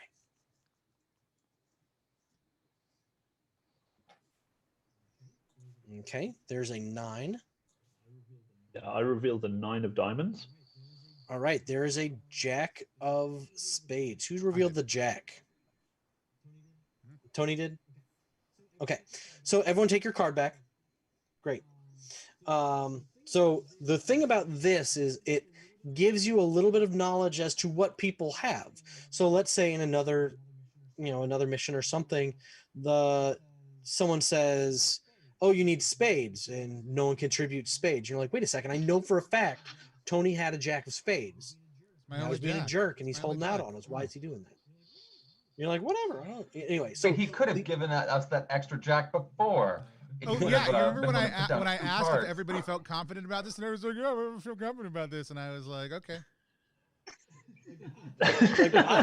So you're right. I could have put in 2 cards, and I was willing to if people had said, "Yeah, I don't know, maybe we should get some extra cards in there." I would have been like, "Great, I'll put in 2 cards, 1 of each." But it's a little bit of knowledge that now you all as a unit. Yeah, and I think this is where I was going to like innocuous statements like you sure moved fast last round as a suggestion to like, hey, I remember what you played on initiative last round. Maybe you should consider it. Okay. Exactly. So Tony, you either have initiative or can give initiative. When you take an action, you once you're done with your action, you get to decide who goes next if you act. So eventually you could say like, we're all going to go before these chumps. I would like to sneak up behind one of these guys and stab him in the back. Okay, excellent. So Tony hops over hedge wall and or hedgerow, and you're gonna try to stab him in the back. Correct. Okay. So a melee attack is going to act like any other skill roll. You are going to be attacking their brawn if you're attacking with a melee attack. Their brawn is 2. The target number is 2. And you are using a knife, is that right? Yes, correct. Well, I mean, it depends on where the difference between knife and sword in this environment is. It's definitely not a small knife. So Yeah. Well, okay, so a knife will do 1 damage innately if you achieve your skill roll. If you make 2 additional successes over them, so like their brawn is 2. If you score 4 successes, then you can do an additional 1 damage. Cool. So I get 1 for my skill. I have 5 in brains. So I'm gonna go ahead and take brawn. You mean brawn? That's what I'm doing. I'm gonna go ahead and take an extra 3. Which will leave me with 2 in order to manipulate things, right? Yes. 3. Yes.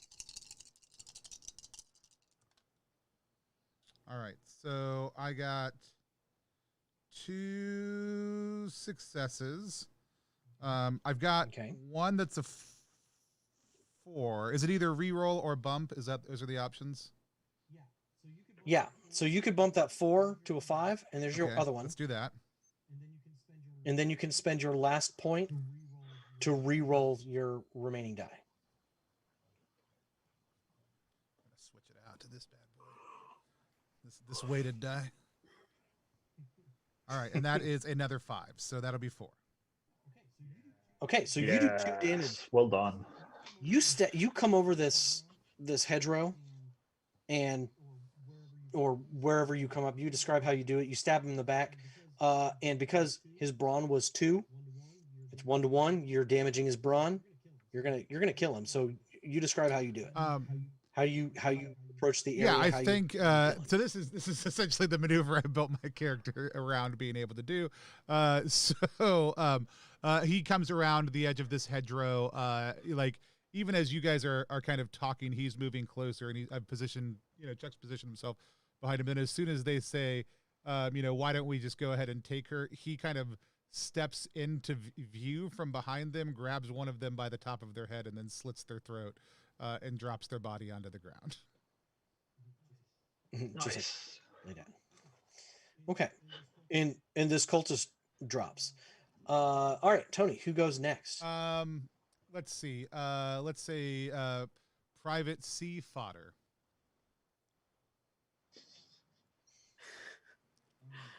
All right. Okay, so I got a 2 to my range. I'm gonna go ahead and take a shot with my rifle. Okay. So that's plus guts. What am I rolling against currently? Just to Their brawn is 2. That's their target number. So okay. Yeah. Then I'll go ahead and we'll bump it up to out of my 5 guts, I'll use 3 to add die. Okay.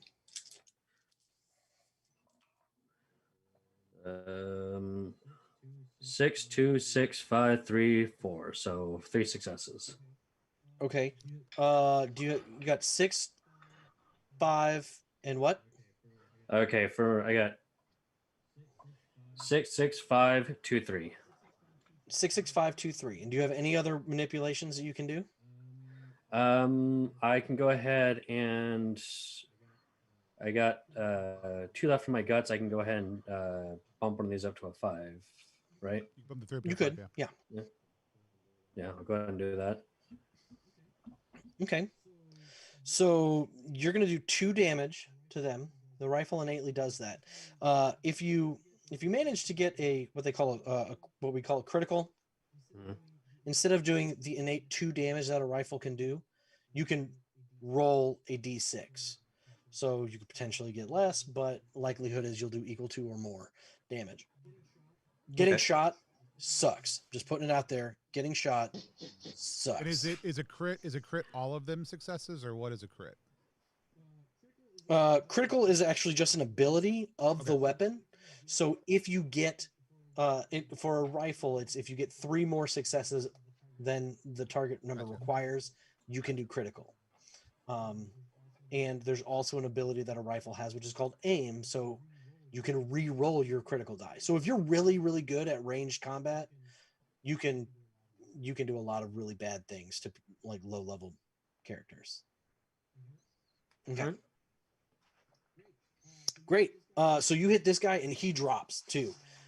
And this girl is visibly shaken, and you have these 2 bodies sitting in the middle of a muddy cart path. Check for orders or papers. They do not have any orders on them. They do have their brown robes, and they are they just have their brown robes, and they have again that like really crude embroidery on the hems of the robe. That's just these weird runes, and it looks like it's done in some rough black thread, and it's a thick. These cloaks are this thick canvas. But other than that, you don't notice anything. They each have a this strange dagger, this strange knife. They are very crude knives, and then some necklaces that look like they're made out of like little bird skulls and rat bones and like bullet casings.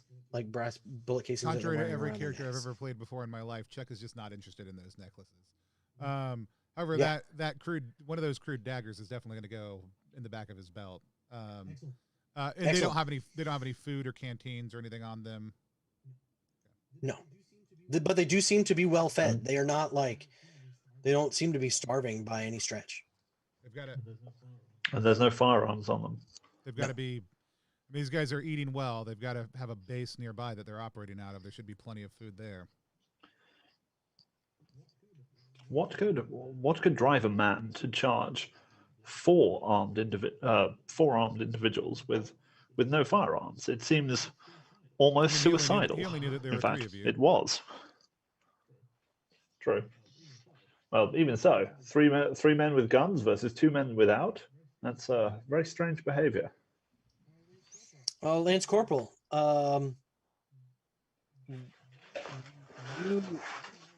you know of the power some of these cultists may wield. So you know they with the knowledge roll that you succeeded with earlier, you know that many of these cultists are proficient in various types of whisper paths, including elemental rituals. So they rarely consider themselves unarmed. Okay. If if these blokes have been hearing whispers the way I have, they could be wielding powers far more dangerous than a rifle or a knife. Ah. In which case, gentlemen, new standing orders. You see anyone with a brown cloak?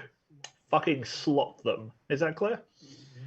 Sir, yes, sir. At which point, I'm gonna look at whichever brown coat is less bloody. Slap a little bit of mud on it and take it off the guy. Hey. All right. I'm not putting it on right now. But not that one. Right. But not that one. All right, don't shoot that one. That's not standing orders. All right, standing orders shoot everybody. But Private Chuck, why do you need to make everything so confusing? Not that one. All right. Cool.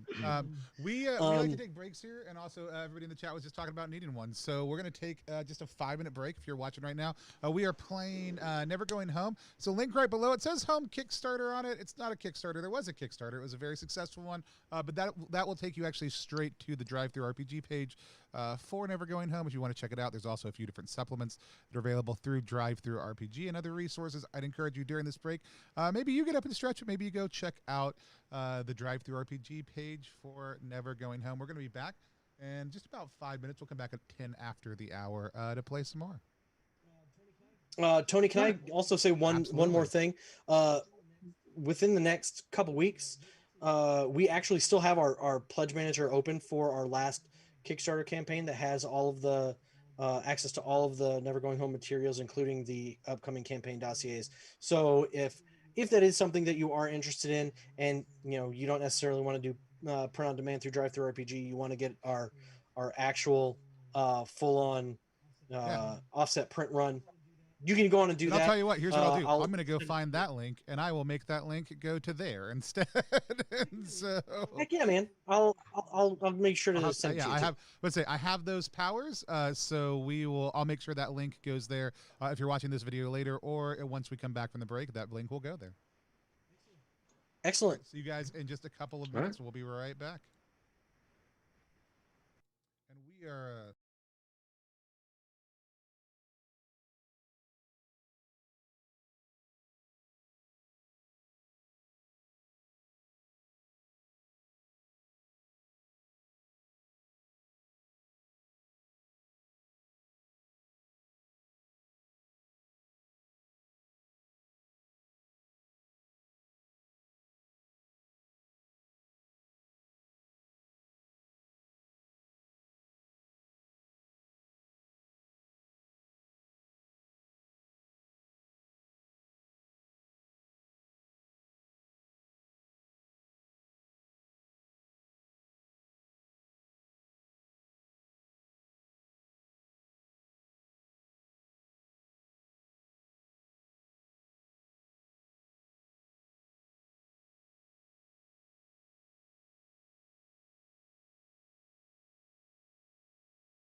We're back here on Plus One EXP. We are playing Never Going Home, which is not the way we're playing it so far, because that's what we do here on Plus One. We take the most horrible, deadly games in the world and we laugh our way to death the entire way through. But a phenomenal horror system by Wet Eaten Games. Brandon is the head of Wet Eaten Games, or one of the co-heads of Wet Eaten Games, and one of the designers of the game. We're just super excited. We're going through this weird world war. We've got a 9-year-old girl with us. We're trying to not die, and we're doing a pretty okay job of it so far. But Brandon, go ahead and take us back in. Yeah, like you, absolutely. So you all died terrible deaths, and oh no, no. My character I'm glad you all came back. We're making it this far because of a lucky red shirt. That's why. That's right.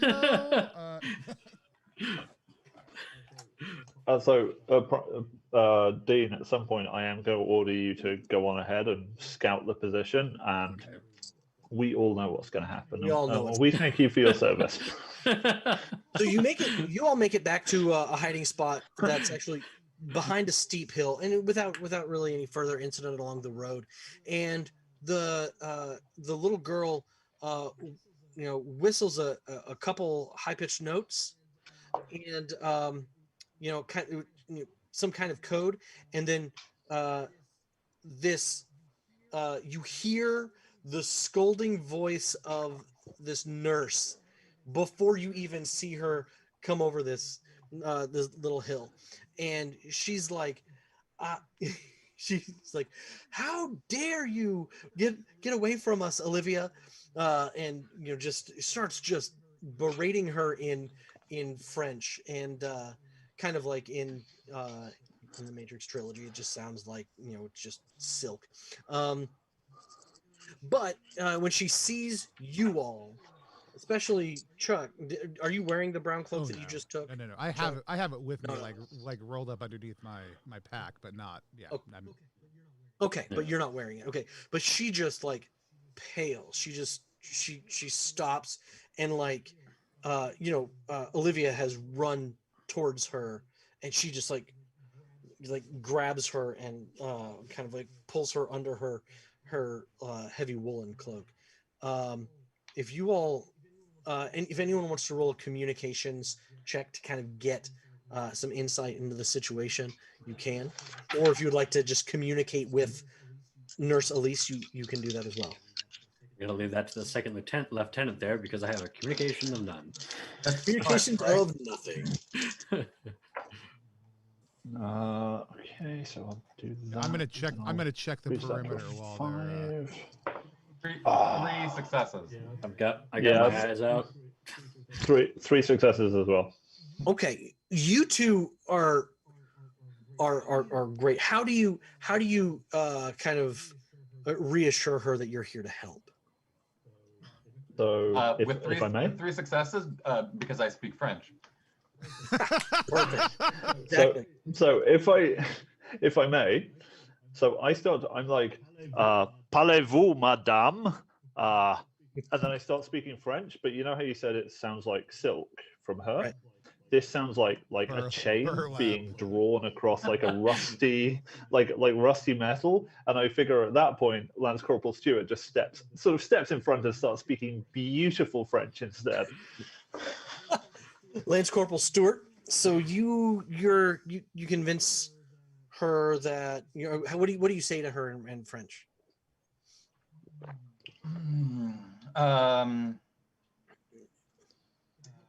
If it helps, yeah, sure. I've seen the horrors that these men have before, and I feel your sense of urgency. My team stopped them the moment they reached for the girl, and we will do what we must to protect you. She actually starts crying just a little bit. She says, thank you. We must go now. Corporal Stewart, what did you say to her? Why is this woman crying? What mistake has been made? What have you done? But she says that we must we must go now. The children are weak and cold, and I don't believe they'll make it long in this weather. This cold rain is just chilling them to the bone, and I fear as though the some kind of disease is even beginning to overtake some of them. Yeah, she says, but with the cultists or those men in brown cloaks, with them on the prowl, I don't feel it's safe to remain here in this hovel. It's not far. Stay with us, and we'll get you to safety. Excellent. She she motions for some of the children to come out, and Olivia seems to be among the oldest of these children. They appear to range in age from 6 or 7 to about 9, and there's probably about, including Olivia, about 6 of them. And she said when we started, there were at least twice this number, but but half of them have wandered off or been taken in the night. I don't know why those men are taking our children, but I can't risk leaving them here to find out. She says, I'm all that I'm all these children have left. So we need to go. Something strange speaks to them. I can hear it too, but I feel they've gone too far. They've lost something of their humanity. I fear that as well. She says, if we can make it to the village, if we can make it to the village, that may be our last chance at safety. I know there's a priest there, and there's a parsonage near the church.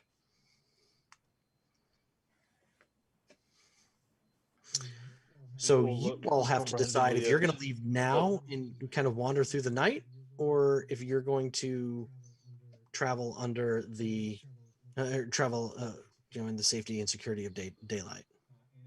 And it's pouring rain. And it's pouring rain. A bunch of kids do we have in the rain. Do we have camp set up?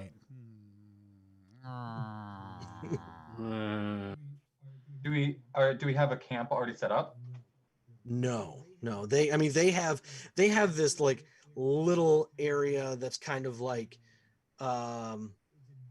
it's a very, very, very shallow cave in this hillside that's kind of concealed by some brush, but for the most part it's not the best place to be. We have tents packed with us, but they're not set up, right? I don't think you all had tents. You all because as because it is just the fire team, right? And also a lot of our stuff had been burnt by the guy beforehand, and so basically we have what we need as a group to survive back at base, but not a lot for outgoing. Right. Yeah, it's forward infantry is what we're currently doing into this situation. I'm just going to try to find. Gentlemen. I'm just going to try to find, while I'm out checking the perimeter, something for us to potentially eat. So I'm going to keep an eye out for food, because I'm going to assume we're not going back tonight. Excellent. Do you want to build a roll to do that, Private Chuck? Yeah, I mean, I think Private Chuck's mode is actually he could do snares and stuff, but I think his primary mode is just sneaking up on stuff and then killing it. Like it is sheer tracking stealth, sometimes a thrown knife, but usually trying to get right up on it. or hanging from a tree Okay. above it and waiting for it to drop, to walk underneath so he can drop. But he would actually have to find deer track for that. So mostly he's just going quiet and slow and hoping to find something. So stealth. Okay. I get to. I'm gonna add. I'm gonna do what I did last time. Add 3. Leave me space for a couple rerolls. Okay. 1, 2, 3 successes. All right, with 3 successes, that's not bad at all. I'm going to say that you managed to track down a couple rabbits, and they're obviously not the fatted rabbits that you're used to finding in better circumstances. But hey, you know what? It's something to eat, and you could probably heat them up enough to feed the kids something, feed you all something if you needed to. Yeah. I would like to turn to Lance Corporal Stewart and Private Fodder, and say to Private Fodder, Fodder, I see you've got your entrenching tool with you, so let's make this a position that a Jerry Whizbang couldn't do any harm to. So, get digging. Lance Corporal, stand to, keep an eye out for everything that's going on, and I will pull out a notebook and start doing paperwork, I guess. More paperwork. You're like making new forms. You're like, I can't wait to show these to other bureaucrats. Yeah, I'm writing my daily report, like engaged enemy, terrible battle, many killed, worthy of a Victoria Cross. No, actually, no. To keep it in keeping with the theme. Actually, what I'm going to do is I'm going to continue writing the letter to my wife, Mary, back at the home front, which I've been writing for the last 2 days and haven't yet found an opportunity to post. So it's going to be sort of, Dear Mary, having had a terrible time on retreat from this village, we're not sure, we're running out of food. Please don't worry. However, it doesn't appear that the war is going very well right now. I'm sure that all will be well and the king will be pleased with my behavior. However, and then just go on a bit like that. Excellent. No, I like that. As you all kind of wait this out a little bit, the rain it is oppressive. It doesn't stop throughout the night.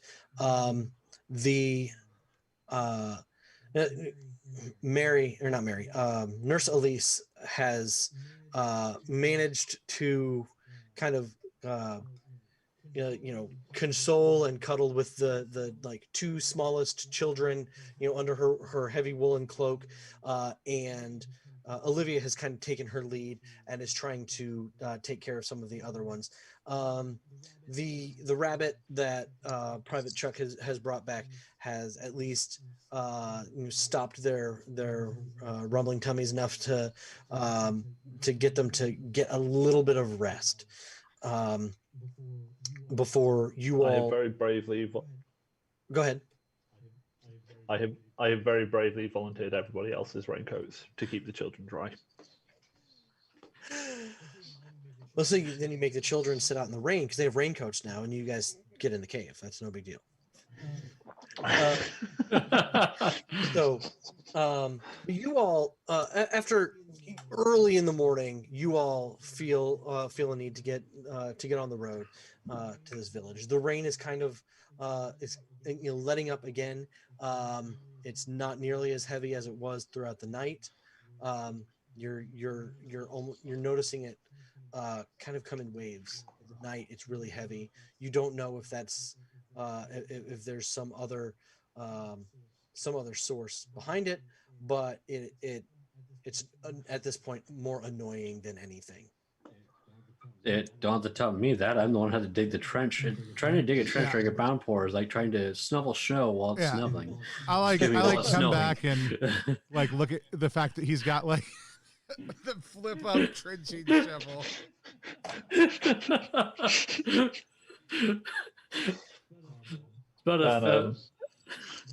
It's about as effective as shoveling snow during a snowstorm is what this is. So you all are you leave early in the morning.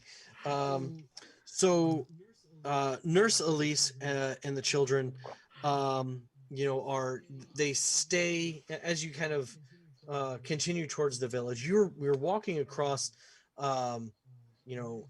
muddy fields that look like they haven't been tended to in a while. You're going at this point, kind of going cross country, a more direct route, not necessarily on the path, but fields that look like they haven't been tended.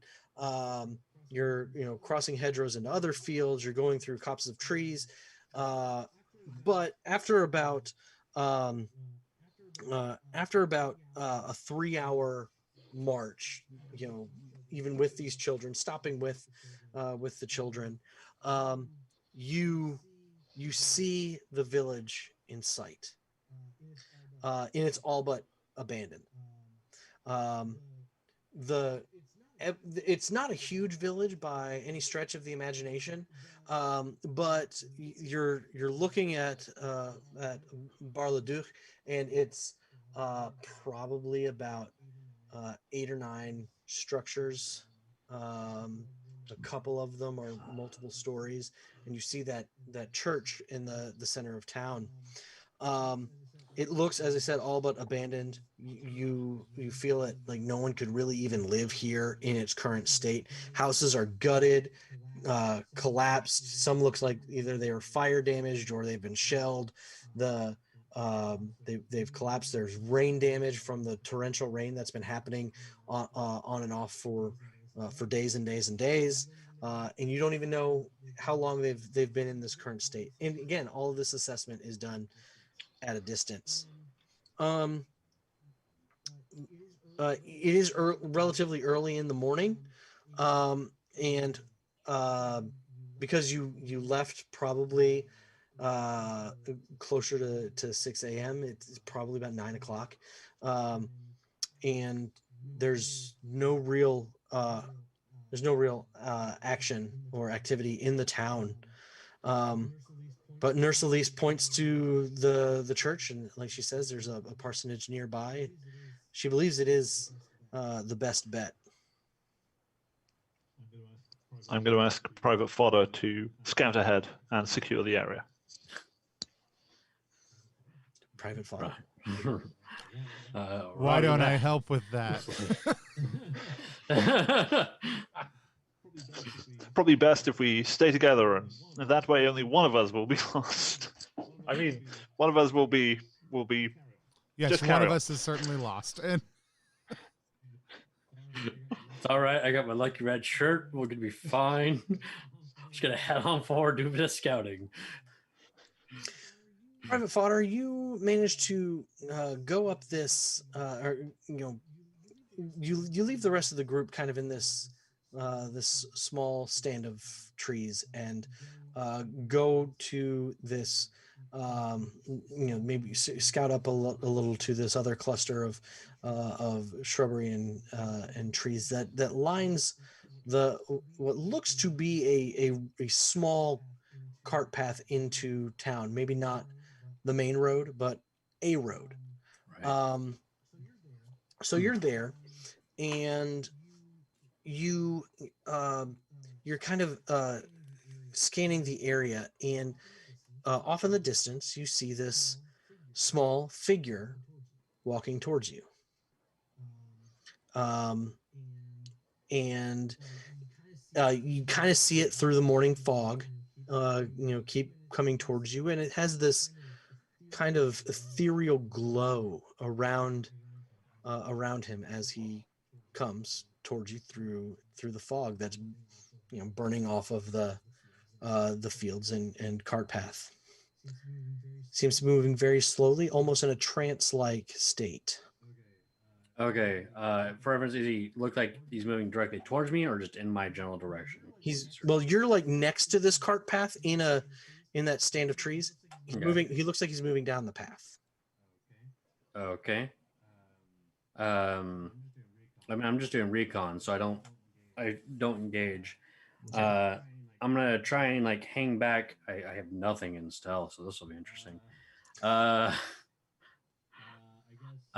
guess I will go ahead and spend 1 to roll 2 on stealth because I got a brawn of 3. So Okay. try and like hide. Yep. Rolled a 5, and that's it. Okay.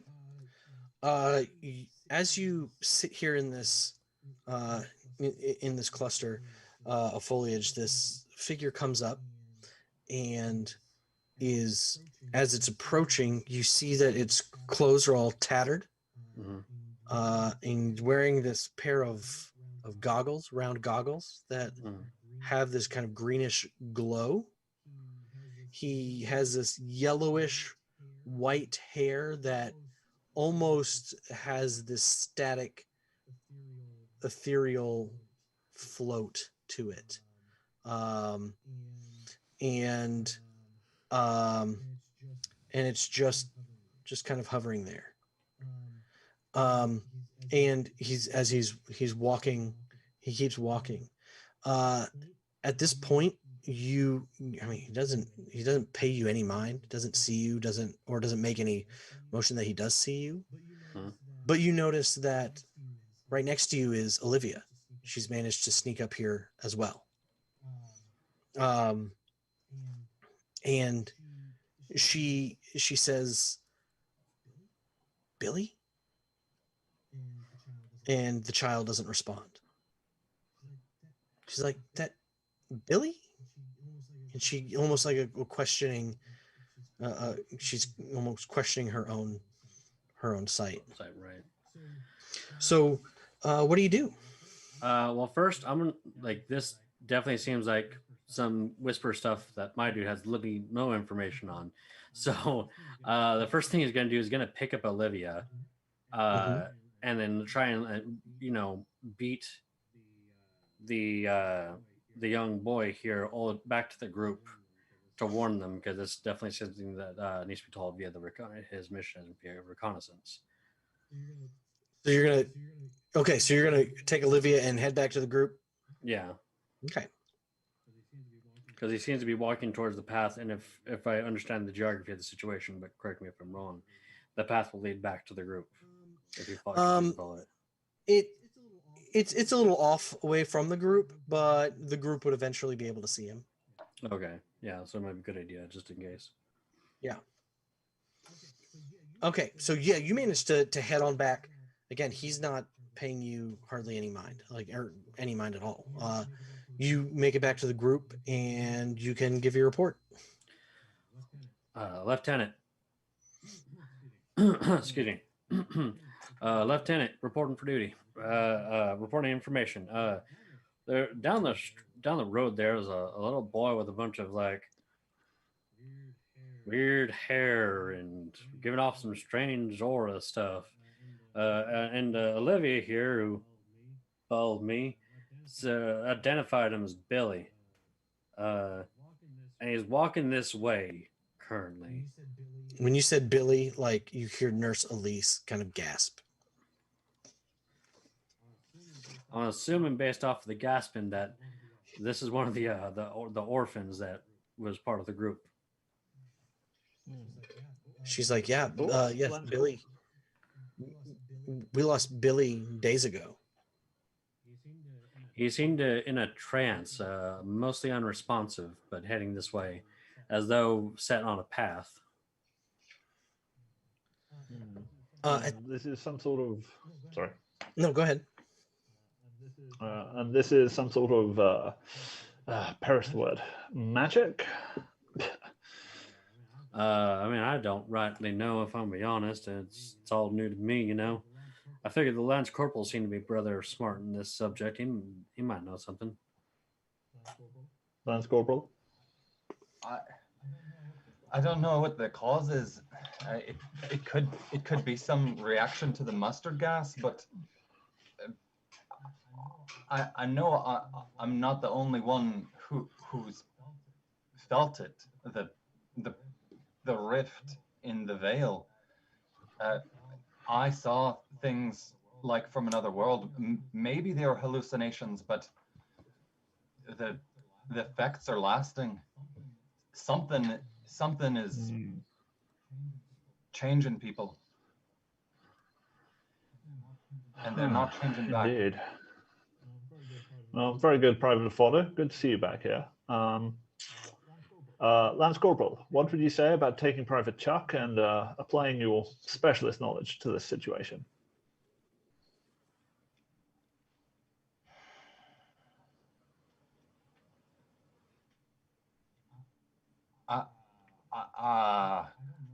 I don't know if the child can be saved, but we could observe him and do what we have to. Very good. Carry on. It's better to keep an eye on him than to not, I suppose. So you all, at this point, everyone except Private Fodder can roll an investigation roll. This figure has moved close enough that you all now see him off in the distance. He's come around, a slight curve, and you have a clear line of sight to this figure where he's walking. Investigation uses smarts. Ooh. Investigation uses Guts. guts. I'm dropping. Okay, so I have a guts of 3. Mm-hmm. I used 1 dice to purchase the investigation skill. Then I rolled another dice for the skill roll, and then I kept 1 back to see if I needed to modify it. If I've kept 1 back in case I need to modify it, and I don't, do I get to re-roll that dice, or is that dice discarded? So you've kept. Are you asking if you can You've add a kept it. dice after the roll? Yeah. So what I'm You cannot add asking a is, die I have after the a dice. Okay, that's fine then. 1 success. 1 success. Okay. 1 success. 1 success. Okay. I'm And sneaking Chuck? off somewhere off to the side in case I have to take this kid down. which Let's we hope that's will absolutely veil that if it has to happen. Oh yeah, definitely. So as he comes up, you all see him. He's exactly like Private Fodder described.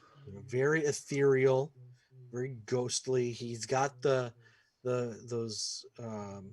goggles on that have kind of this greenish glow. He's got that glow kind of around him, and you hear Olivia say, "Oh, that's Billy," and one of the other children's like, "There's no way, that's not Billy."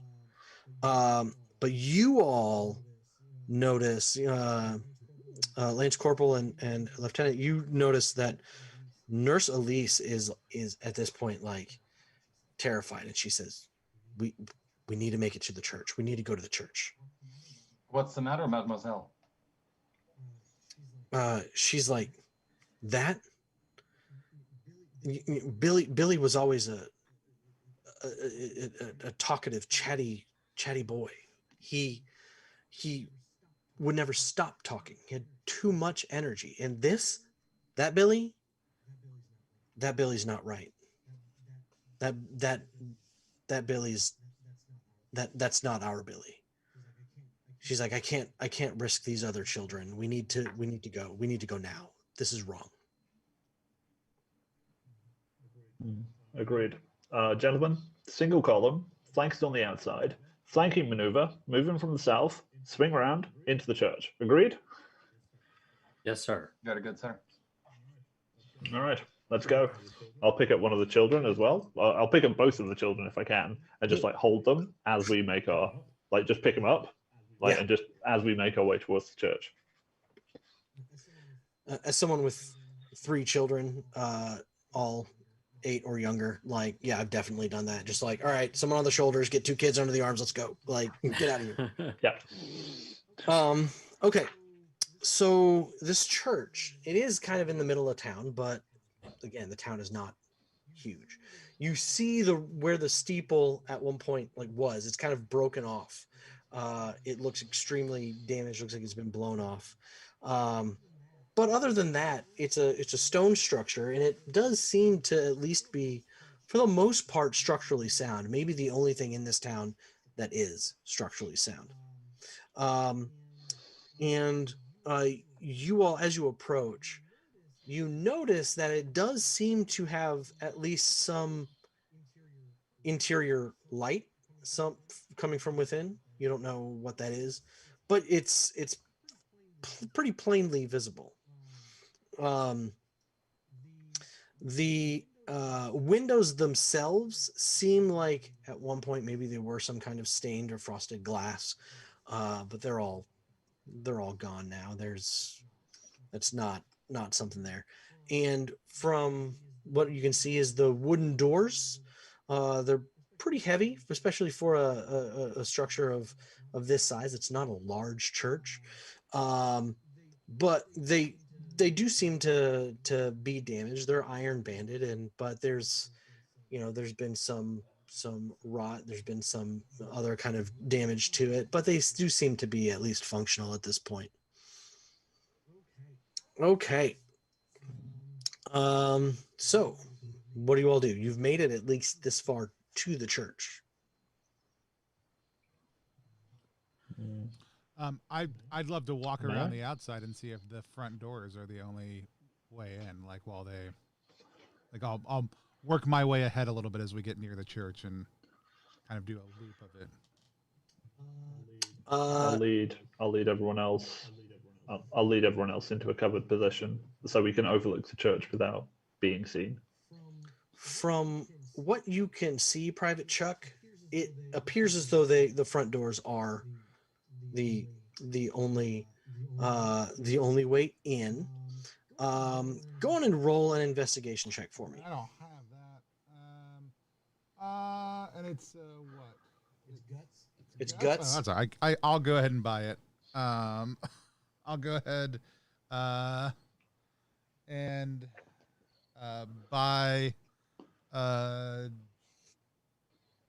it and buy 2 dice, and we'll see what we come up with. Great.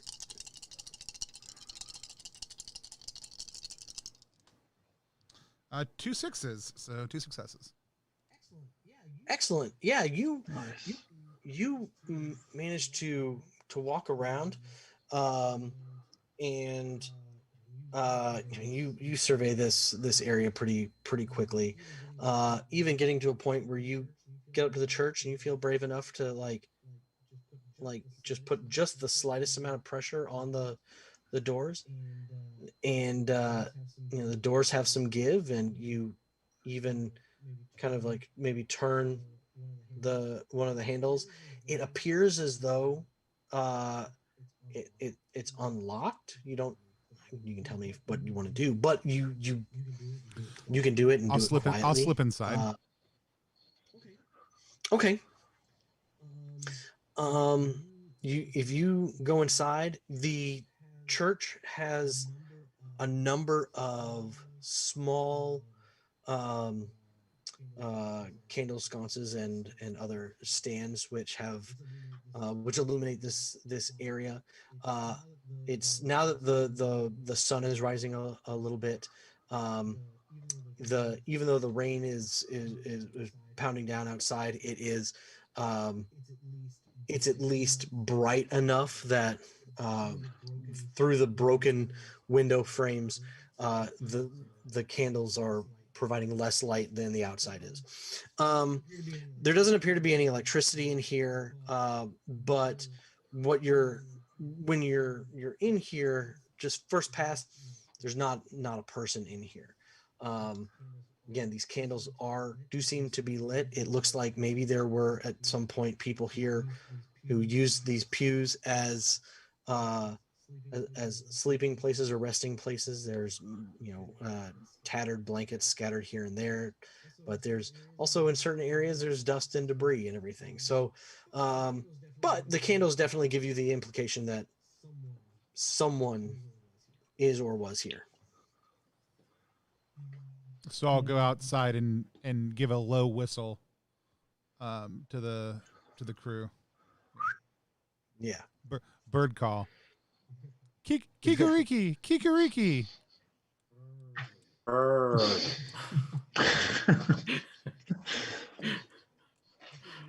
That's what we used to do at parties when we were getting ready to go. You know, me and my friends, we would just like go caw and just like leave. That's our bird call. It means it's time to go. Anyway, so you all hear Private Chuck give a signal. Seems to be clear. Nurse Elise looks at you all. She's not risking the safety of the children until you all give her the go ahead. I'm gonna stay in the rear and like follow everyone, like be back guard for the orphans. I'll take front as that because I'm an infantryman. I'll go ahead and take point, leading up to the steeple there. I'll stand on the flank, facing like farthest away from the church. So if the church is on our, like if we're going towards the church, I'm on the left of the He's a column. lieutenant. But That makes sense. Right. Okay. So you all kind of make your way up there. Are you guys kind of leaving the children and Nurse Elise a little bit, outside or behind before you in between, I think. In between. I mean, if Stuart's at the back and Fodder's at the front, and I'm to the left, then they're kind of moving in a column with us. Yeah, I should be able to see all of them at all times. It's the little French school children in like Madeline, right? And then is the nun. I got it. Pharaoh Jacques, dormez-vous. Yeah, it's just like Madeline, but with guns. With guns and ghostly kids and oppressive rain. Like it's the same thing. It's practically the same. 1-to-1. Okay. So you all managed to get up there and kind of get into the church. And you all managed to get in. As soon as you get in, Tony, you hear something like glass breaking behind a door off to the right of the altar. Maybe it's a reliquary or something like that, but you hear just like some breaking glass. You in your cursory glance when you first came in, maybe you didn't notice that door, but it's right there to the right of the altar. I'll move up alongside that door quickly and quietly. Okay. You listen inside inside the room, and you hear a sound almost like it sounds like a muffled child's cry, and maybe some shushing sounds. Shh, shh, and just like the muffled like from beyond the door. What do you do? Let's pretend that Private Chuck knows the French word for like the magic of role playing. He does. Like okay. No, I think like okay, like basically like okay in a questioning tone, like he's trying to see if he can get a response. You'd say something like "c'est bon." Oh yeah, which are you is, like it's yeah? good. It's good. And so you'd think my 2 years of French would have helped me remember any words besides I know how to play tennis. I like to play tennis with my father, but that's just a fun phrase to say. And so Private Chuck, at that point you say, c'est bon. Go and roll me a knowledge roll. I know this is not your strong suit. Not my strong suit. That's not something I do. I intentionally try to not know things. That's why I just ask people questions like, "Are you good?" I guess I'm going to only be rolling one because that's what I can do. I can buy one and roll one. It's a 5. Great. Hey, nice one. You say that, and you say that and kind of maybe like look over your shoulder for a second, looking at your group. When you turn back at the door, you see this pistol, like this nose of this pistol, like come out of the door that has kind of slightly opened a crack. You recognize it as it is not any standard issue military pistol that you've seen or that you recognize from from enemy forces. And what do you? As soon as it comes out, I'm going to because I'm next to the door. I'm going to try to remove the pistol from that person's hand and disarm them quickly. So it's a quick grab to the pistol, like a quick chop to the arm, like pull away maneuver. Okay. Go on and roll a melee skill roll.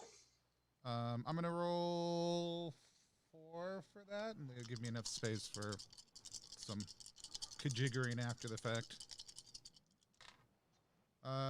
It's 2 successes. It could easily be another success or 2 also, but it's 2 for right now. Yeah. 2 successes. Great. You grab that pistol and yank, smash the guy's the arm. Knock the gun right out of his hand, and in some thick French voice, and he's and it's you pull this priest who's probably about, I don't know, like 5'7", like you pull him right out of this door, and he's just kind of stunned, older gentleman. You pull him straight out of the door, put him in an arm bar, and the door has swung open, and you see there's 3 young children in that room. Me, and I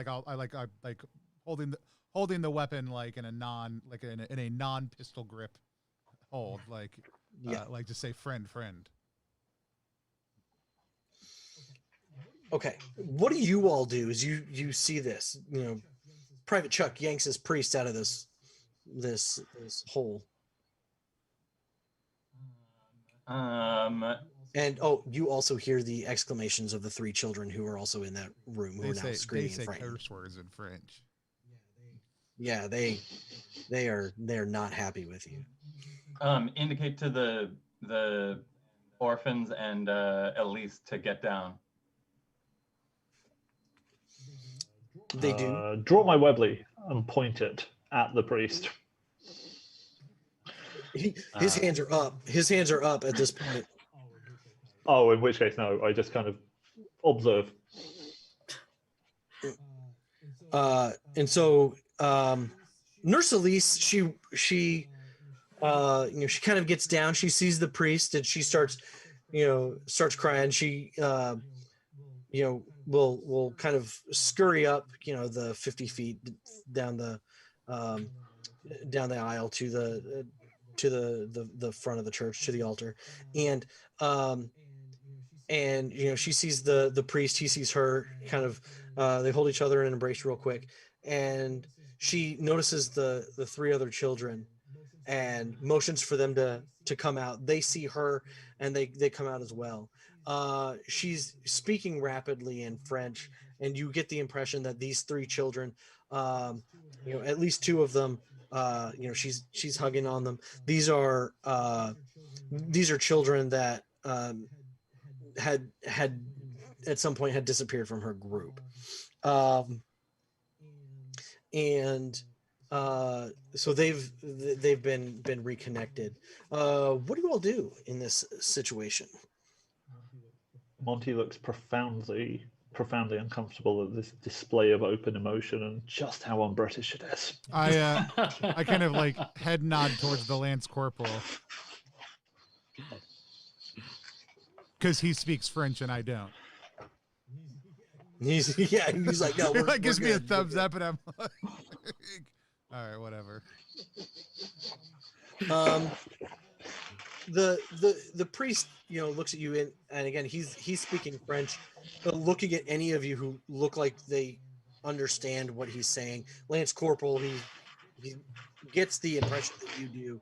Yeah, well, it's not like I grew up there, but I did once date a lassie who was That's quite enough of that filth. Thank you, Lance Corporal.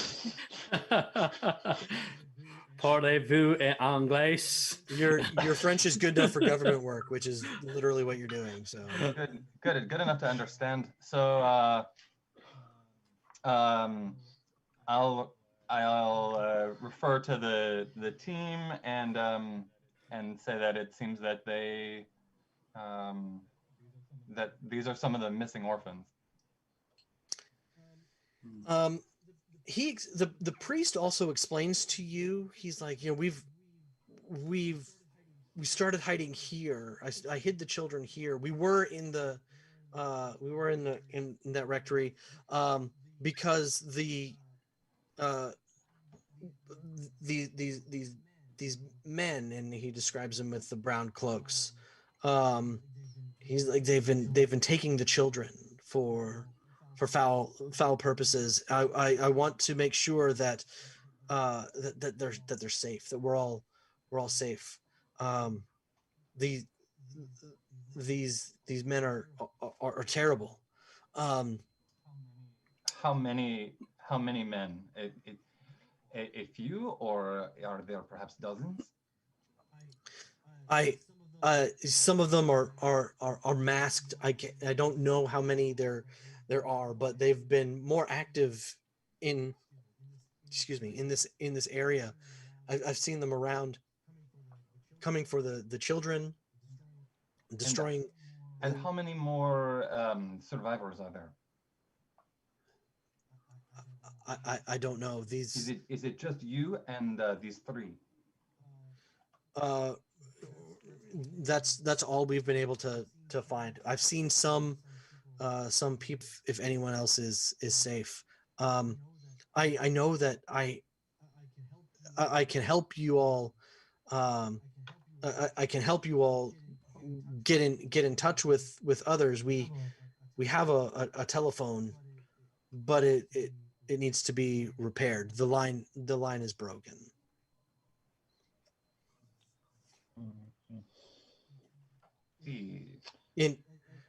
As he tells you all that, he also looks at Nurse Elise and the children and says, "Come, we have food. We have food for you. Eat."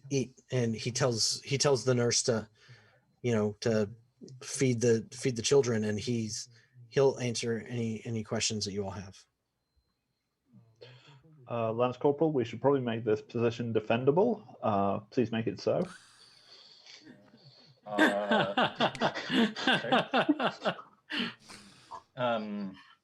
Sure. Okay. Real quick on Google Maps, Bar-le-Duc is canonically 250 kilometers outside of Paris. It's the capital of its region, and it's the largest city for a while. So there's a McDonald's there. There is a McDonald's there. Let's fortify the McDonald's. Kids love McDonald's. Exactly. We get the Happy Meal toy. We take a defensive position. Everybody gets. Man, those guys are not going to be able to make it up into those tunnels if we get up in there. So I think I concur with that strategy of maybe we do want to fortify the church, and I'll do my best to identify entrances and maybe decide how many we're going to leave open and how many we're going to barricade. Is there a back entrance that's worth leaving open, or should we like barricade all doors and windows except for the front door, or except for the front? He says there's no back entrance. We have the one door in and out. But he tells you, the food that the children are eating right now, that's we do have some here in the parsonage or in the rectory. We have more for everyone if you really want to have a defendable position, but this He's like, I don't recommend you go there. Those cultists, they the reason I'm here is they seem to be watching that place. We snuck out in the night and came here a few nights ago, but they are they seem to be watching the place, and they were trying to force me to gather the children for their nefarious ends, and he's like, and I won't be a part of that. This is I just won't. Good man. Well done. I say, Corporal, one Vickers gun and we turn this place into a fortress. Okay, I will I'll stand watch at the front door. Okay. Is anyone going to repair the line for the telephone? I'm gonna ask everyone who thinks they have the skills to repair a telephone. I think you have the skills.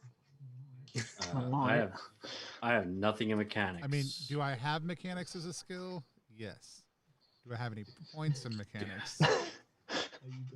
Are you going to tell the officer that you have mechanics as a skill?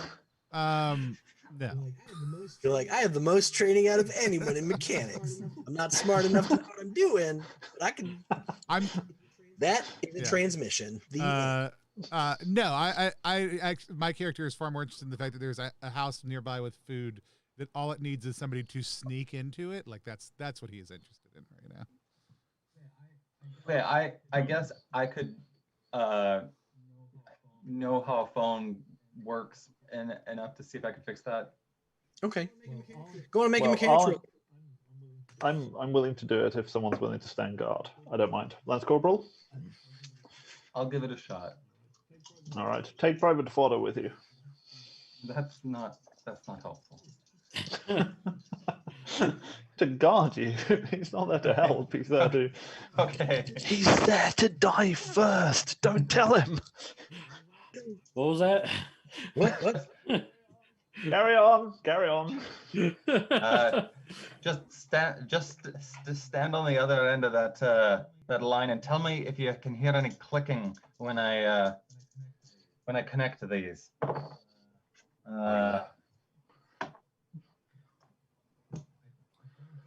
I don't think I did anything to help it. Private Fodder, you do not hear any clicking. You can't handle this. You know who's really good at this kind of stuff? Turn Up. He's the best at this.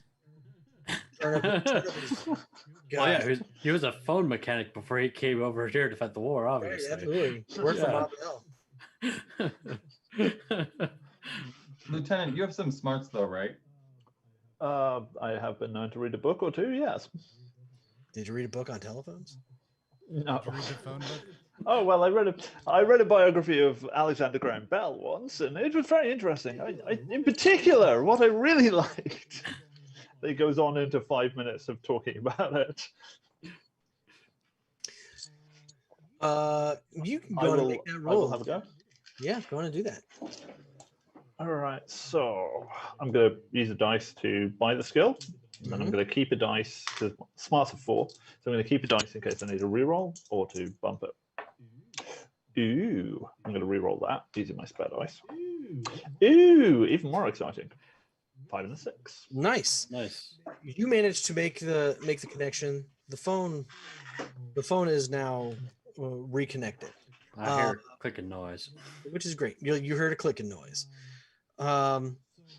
So I suppose that means it works.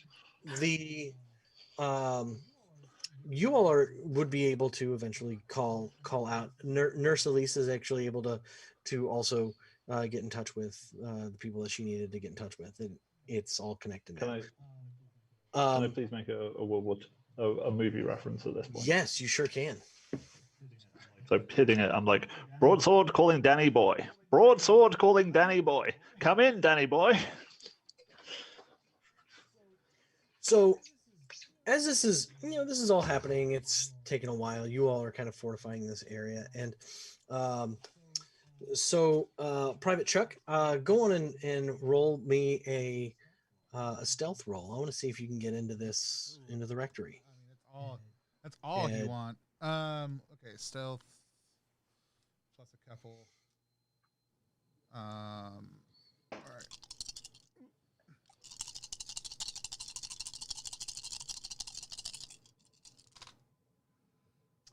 It's a 6-5. That's 2. I'm gonna go ahead and re-roll 2 of these because I can. And that's another 2 successes. That's 4 successes. Awesome. You Nice. managed to get over there and get into this house. And it is a very small, humble dwelling. It has maybe 2 rooms. It has the main room, which has some very uncomfortable looking chairs, a small table, a little cooking fire, and then another room that has a bed and a washstand and things like that. It is a very it's a very small place. It looks as though there had been blankets and everything in this main area where they were all, they had all the children in here, or he was in here, wherever. But they had 4 people in here at some point. But there is food there. You notice you kind of like raid the pantry, and there's all kinds of food that you can take and bring back. While this is happening, and Private Chuck is over there, Lieutenant or not Lieutenant, Lance Corporal, the priest is kind of talking with you, or you're talking to the priest because you speak French. And as he's talking to you kind of about these cultists that keep that keep talking to him, he's like, they just won't leave me alone. I see them around the village. I see them roaming around the village, but they come to talk to me, and they want me to find people for them, find children, and it just gets into my head. They get into my head. I told you I can't be a part of this. We had to hide from them. They just have a hunger. They have a hunger, and it will not be satiated. We had to hide. Will you all please help these children once more? Will you do that? Will you help these children? How would you have us help them? Keep them safe. Protect them. Do you think it is possible to make a escape, or must we face these cultists head on?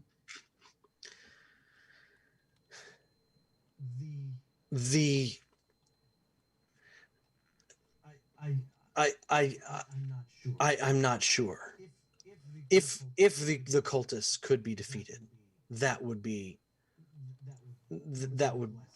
a blessing. They should be wiped from the earth, purged. They're just unnatural and I concur with that. And inhuman. We should try to contact the larger platoon and see if we can arrange for backup. If not, perhaps we can pick them off one by one. So you all, at that point, if you all come to an agreement to help these children, well, actually, Lance Corporal, do you share this information with the lieutenant? Sure. I don't think that these kids are going to be able to survive here long without our assistance, Second Lieutenant. If it's possible to bring the rest of the platoon down here, I think this is a battle worth fighting. And if we can't, perhaps we can lay some kind of ambush. Take them out. Take them out in Well- small groups as they're walking around. We are a small and but dangerous little team, and it's possible that we could do it ourselves. Well, sorry. Go ahead. Well, at the moment, I've had no response from the battalion CP, and it doesn't appear that anyone's coming to rescue to support us at the moment, which is a little disappointing. And I'm not sure, unless someone wants to be a runner and go back to the unit, looks around for private fodder, doesn't see him.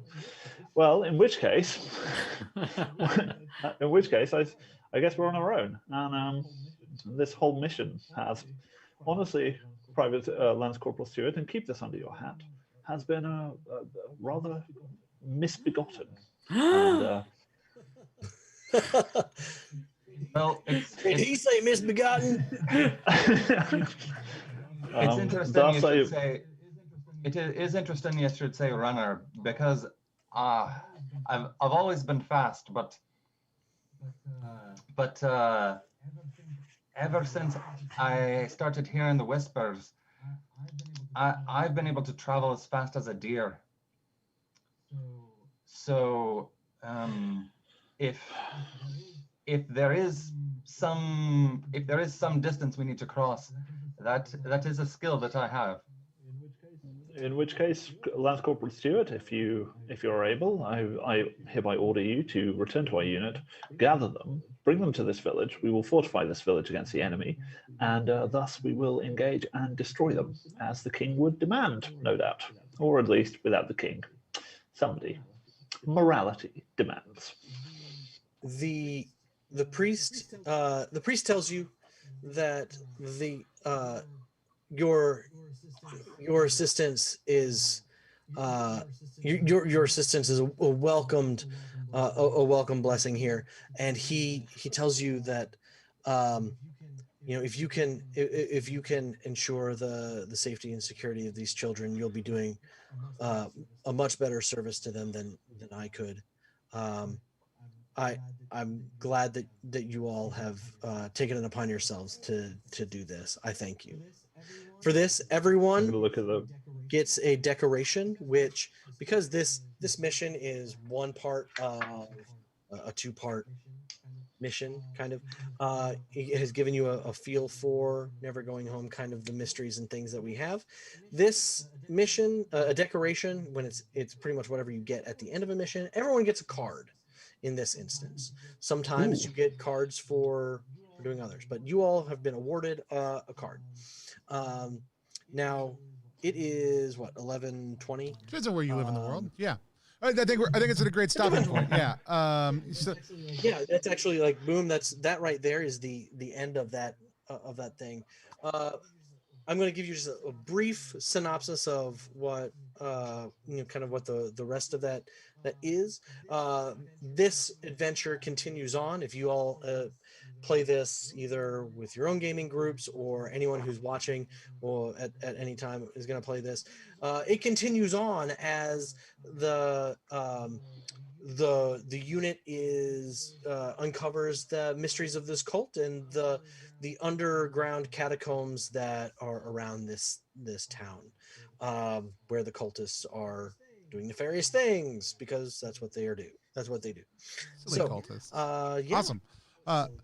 Silly. We do a segment here on Plus One where we do something called the reaction roll. Reaction roll is a live stream within a live stream. It's where we play a game. We sit down. Hey, Words. welcome to Reaction Roll. Reaction Roll is a live stream within a live stream where we sit down with a creator whose game we just played and talk to them about what our initial thoughts and takeaways were from that game. We talk about what we like. We ask them questions and just talk about the general design of the game. Today, we are talking about Never Going Home with Brandon K. Aten from Wet Ink games. We just finished playing it right now, and we are going to talk about it. In case you're not familiar, my name is Tony Vicinda.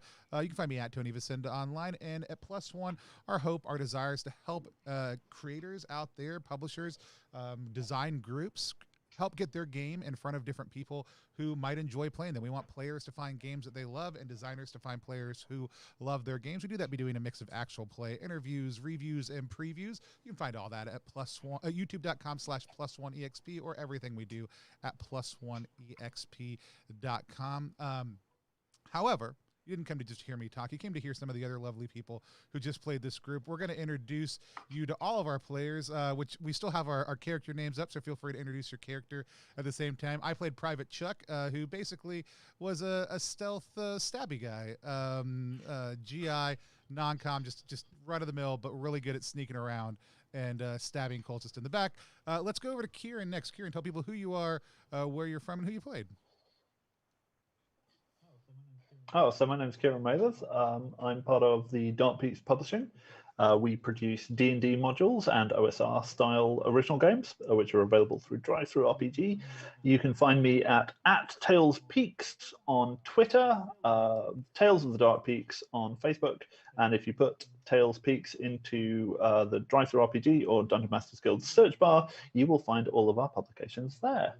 I was playing Second Lieutenant Monty Sinclair Smythe, who pretty much told people what to do, which is what Second Lieutenants tend to do. Awesome. Let's drop down over to Parrish. Parrish, tell people who you are, what you do, and where they can find you online, and who you played. Real life, I'm Parrish Danforth, and I'm the designer of Altera, Age of Exploration. It is a lightweight gateway RPG, perfect for introducing role-playing to somebody who hasn't played it before. The print and play has been out for more than a year, and you can get it free from my website or from DriveThru. My website is explorealtera.com. I'm working on producing a full box version that includes the dice and cards for all the spells and a bunch of cool maps, and I have even been working on a bunch of awesome standees with the artist from Plants vs. Zombies, Matt Holmberg. Hopefully we'll do a Kickstarter with this whole RPG in a box, and you can share it with your kids or your family or your significant other sometime next year. My character, Lance Corporal Stewart, has been in the war about 3 years now. He's from Aberdeen, Northern Scotland, in the Black Watch, 2nd Battalion. He is I'm a ranger at home. I do a lot of hunting out in the Highlands, and a lot of the chants and hunting songs that were passed down through my family just started to take additional meaning and additional powers after I had seen the rift in the veil in the Battle of Istanbul. I didn't get to sing it, but I looked up a song. I had looked up a song about a Scottish song about hunting deer. That's awesome.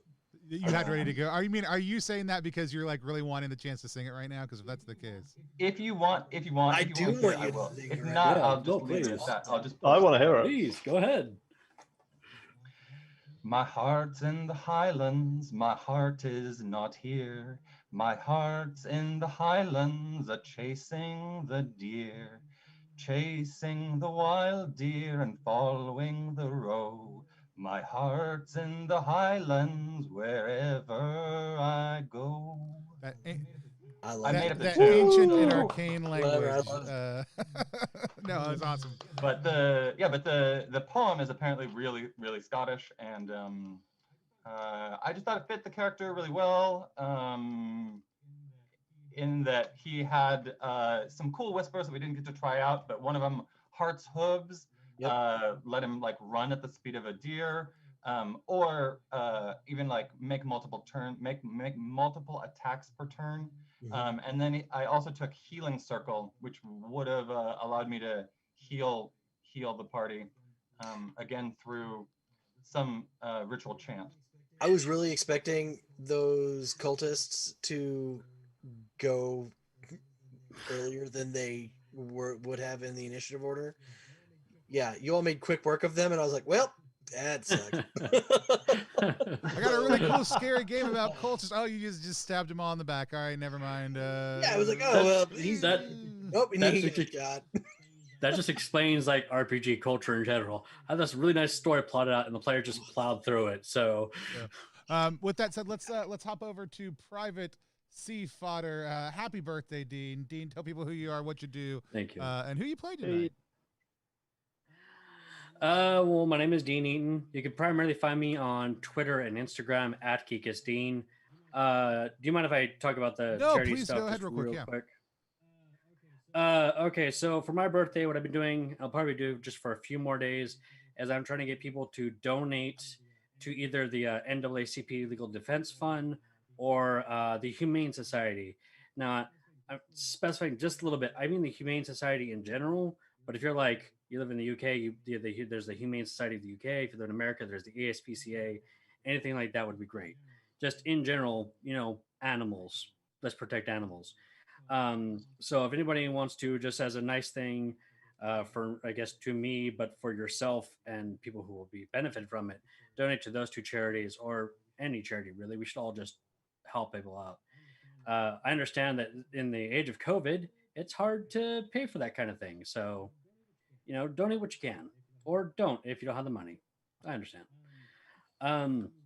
You really can't find me on anything. I'm not doing it. I'm pretty much just a putz on social media, so I really don't post much. But today I played Private C Fodder, or Private. I got the name here that I forgot my own character, Connor Fodder.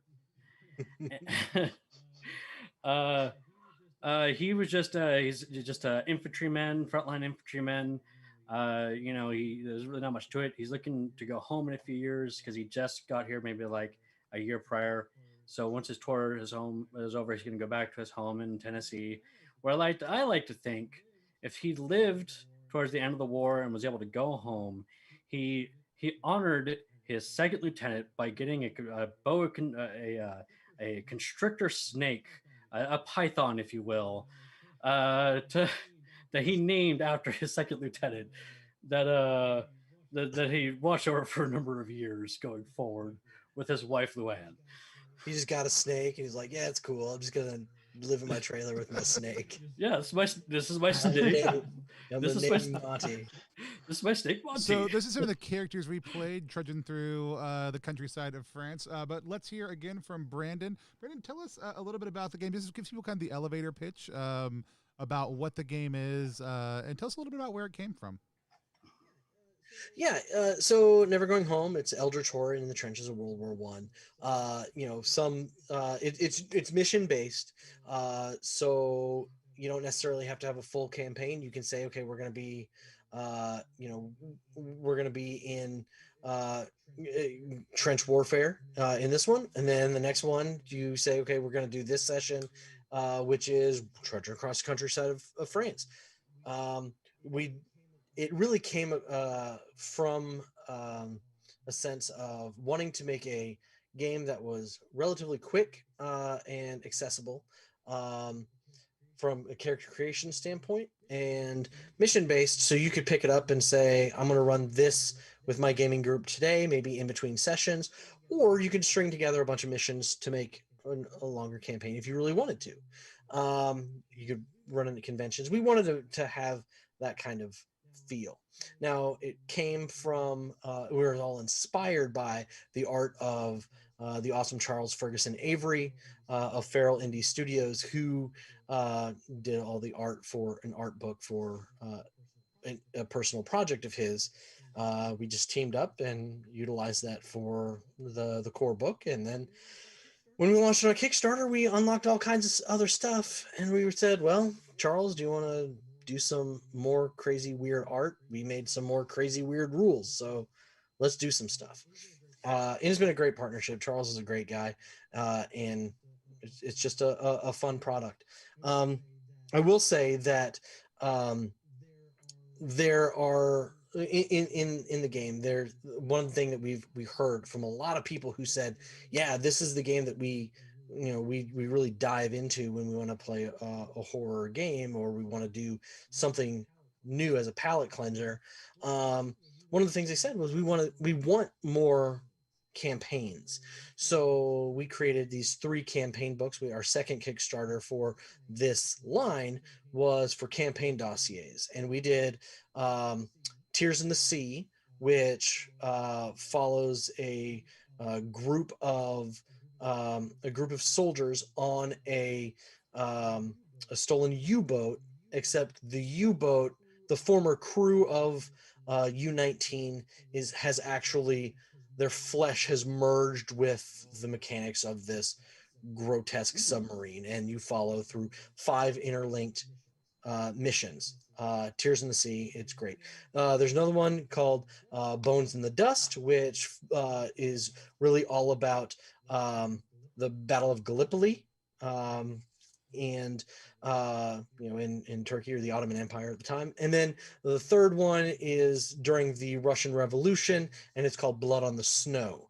And so each one of these has 5 to 6 interlinked missions, and so you'll have a book and run through it. Awesome. So and it's one of the things, and we didn't get to die anywhere near enough, but it's a unit management game. So gosh, I know, right? Is quick. Yeah, I know. It's like we just killed the bad guys, and then I snuck around a whole lot. Like, right, I was gonna have one of them drown you with mud.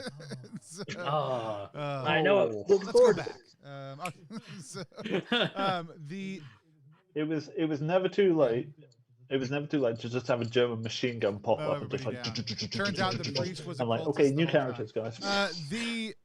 But it is unit management, so the character creation is quick. I mean, literally, now that we know how to do it, I could sit down and make a character in less than a minute. Like, it does not take any time at all. If I wanted to add magic and look through the different pathways, it might take me 5 minutes to do that. It's a very, very great character creation process. So if somebody dies, they die, they're out. Here's somebody else from the unit who has wandered upon us, who is with us the entire time. We just hadn't named them yet, or they were turn up the cook the entire time, and now you're turning up the cook. Yeah. So which I love that. I have a really hard time with character death, even in these types of games. Not emotionally, I'm totally fine with it, but like I do my darndest not to just sacrifice my characters. And so like we played Morkborg a couple of weeks ago, and I had a really hard time. Like, I mean, I was the last one to die. Well, I guess Paris and I didn't die. You were gonna die. I was gonna kill you. You were trapped down below. Wow. We'll talk about it later off stream. I had a so +1 yeah, and you sword. can get up to me. It's fine. We faded to black on that game. We were the last 2 And survivors so, in the game of Morkborg. but no, like it is one of those things that I love these types of games because they help us just approach, like, yeah, dying is great. Then you'll get to do a new character, and you can figure out what skill you want to min max to be running around doing also too. We didn't, like I said, like Paris mentioned, we didn't really get into the spell running, but I had a great time. But I want to hear what other people have to say. So, Kieran, tell us a little bit about what your experience playing the game was, and then if you have any questions for Brandon, go ahead and toss them out. Yeah.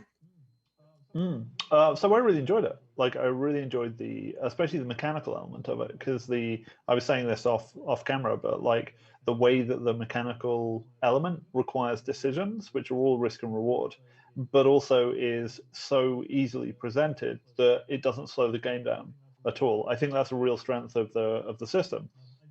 I think the setting is lovely. You don't get very many modern settings for this one as well. And while we were playing, I was already kind of mentally creating like a campaign in my head to run this one, because I think it's a really, really interesting setting. And especially in terms of the diversity of the characters. Now, we were all playing the soldiers, but it would be amazing to get different players together and get like civilians and soldiers together, and even just in terms of the character work you could do with that.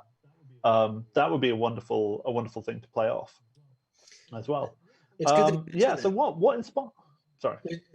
I said it's good that you mentioned that specifically because in the future, that's some of the stuff that we've talked about is like, what are the civilians doing? I mean, this is something that is permeating leadership in different ways, and we kind of explore some of that in the campaign books. But as we go ahead, like that's definitely something that's in the pipe as we do more Never Going Home projects. Excellent. And you said that the system was inspired by the artwork, correct? Yeah. What else did you? Sorry. No, go ahead. Yeah. I was just going to ask, what else did you use for inspiration? Did you read the letters, look at the wall poetry, kind of the old photographs, all of that stuff? Yeah. So, gosh, there's so much. There's so much there. I mean, the fact that World War One was really um, it it married uh, the horrors and brutality of modern warfare with a level of duty and professionalism and honor of an older style of etiquette, of military etiquette, in such a terrible and destructive way, where like an entire generation was horribly impacted by it. Like you just, even when people were returning back from the war, you're like half of the men of England like were affected by this in some way. Um, anyway, but like some of the there are films, and actually some of the things that you've seen over the past couple of years that have that have come out. I mean, gosh, the War Horse, which is effectively uh, a boy and his dog movie, but it's it's a horse in World War One, or the was it 1911 or not 1911 1919. 1917 that just came out, or um, the documentary that Peter Jackson did, They Shall Not Grow Old. They Shall Not Grow Old. I don't know if you have not seen it, you should watch it. I don't even care if you don't care about World War One. They Shall Not Grow Old is an absolutely phenomenal film about this. But my wife is also a World War One scholar, and my business partner and creative director, Matthew Orr, is a historian by trade. And the level of the level of realness that goes into the connected letters in Never Going Home that a soldier is writing, and journal entries that are happening as you watch this character's descent into madness. They have a level of authenticity because they were written by people who studied and know the time, and they know the conflict.